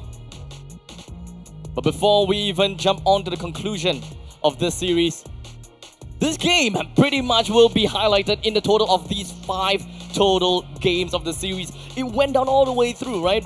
As we kind of dial it back a little bit. I want a bonk. Where's my bonk in the highlights? I think that we're past the bonk, unfortunately. We're past the bonk for this one already. But the main thing is Evil takes game 1. And I think that this is a very convincing win for Evil.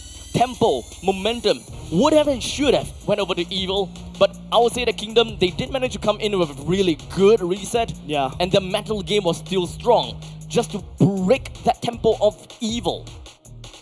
They were so close. Yeah, it's literally down to the wire. Like I said this yesterday, I'm going to say it today as well. Kingdom Esports gives us a great series, mind you. And Team Evil, though, unfazed, so much evolution, so much changes in day 2 where they tried a fighter gold lane, but they're back here on Vent Harith, one of his key heroes, mind you. And all in all, this is gonna be, of course, the next part of the game, game number 3. It was definitely a tough game for Evil as well. Yep. And this is really just about the ride for Evil, right? They did whatever that they can. It didn't really quite work out. They changed their draft, and this is the part where their draft finally changed. They gave Aether the assassin role, and we really start to see a little bit of that change in the drafting, and we see a little bit of the change of the impact of the game. Yeah, I love it when, you know, this kind of things happen.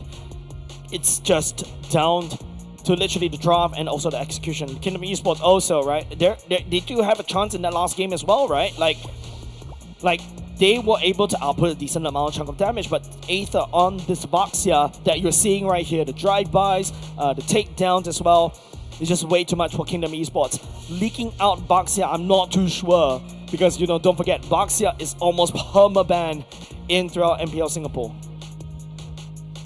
The kingdom may fall at the end of this series, and that will allow the Evil to seep their way through the throne room, as they now find themselves a little bit of a virus. Now, of course, if whether that will infect the current throne holder and of course the one with the crown, Team Flash awaits at the summit and waiting for this eventual battle against Team Evil. One Evil and one Tyrant all the way at the summit, at the grand final. This feels like watching an anime when there's two antagonists just fighting against each other and there's no protagonist in the story. It's gonna be a tough game to watch, with the fact that this game is pretty much the prologue to the Usurpers.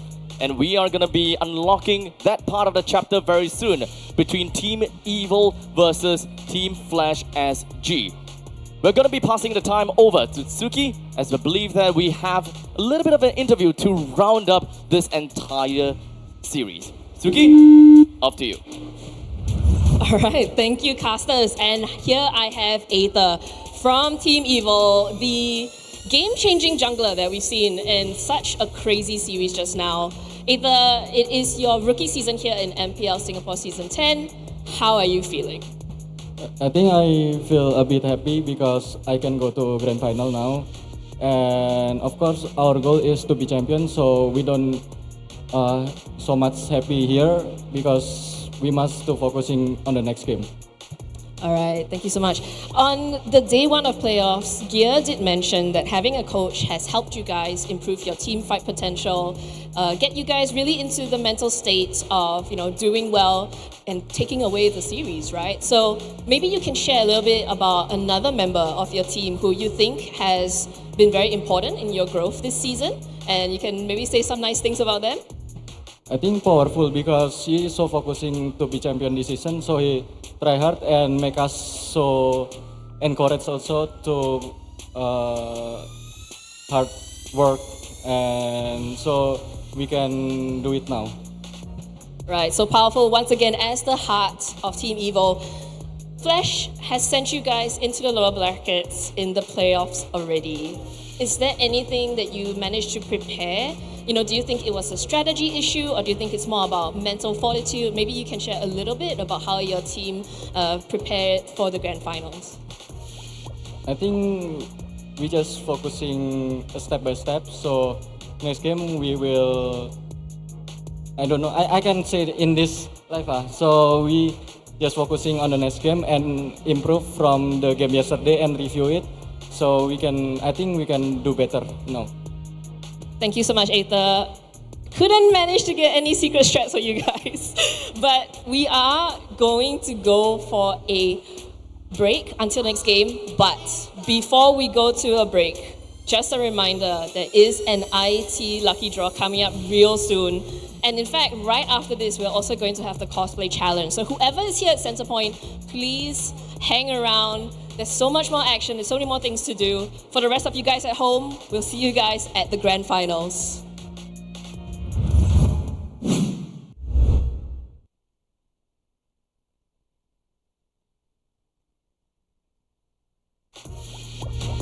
Cheers.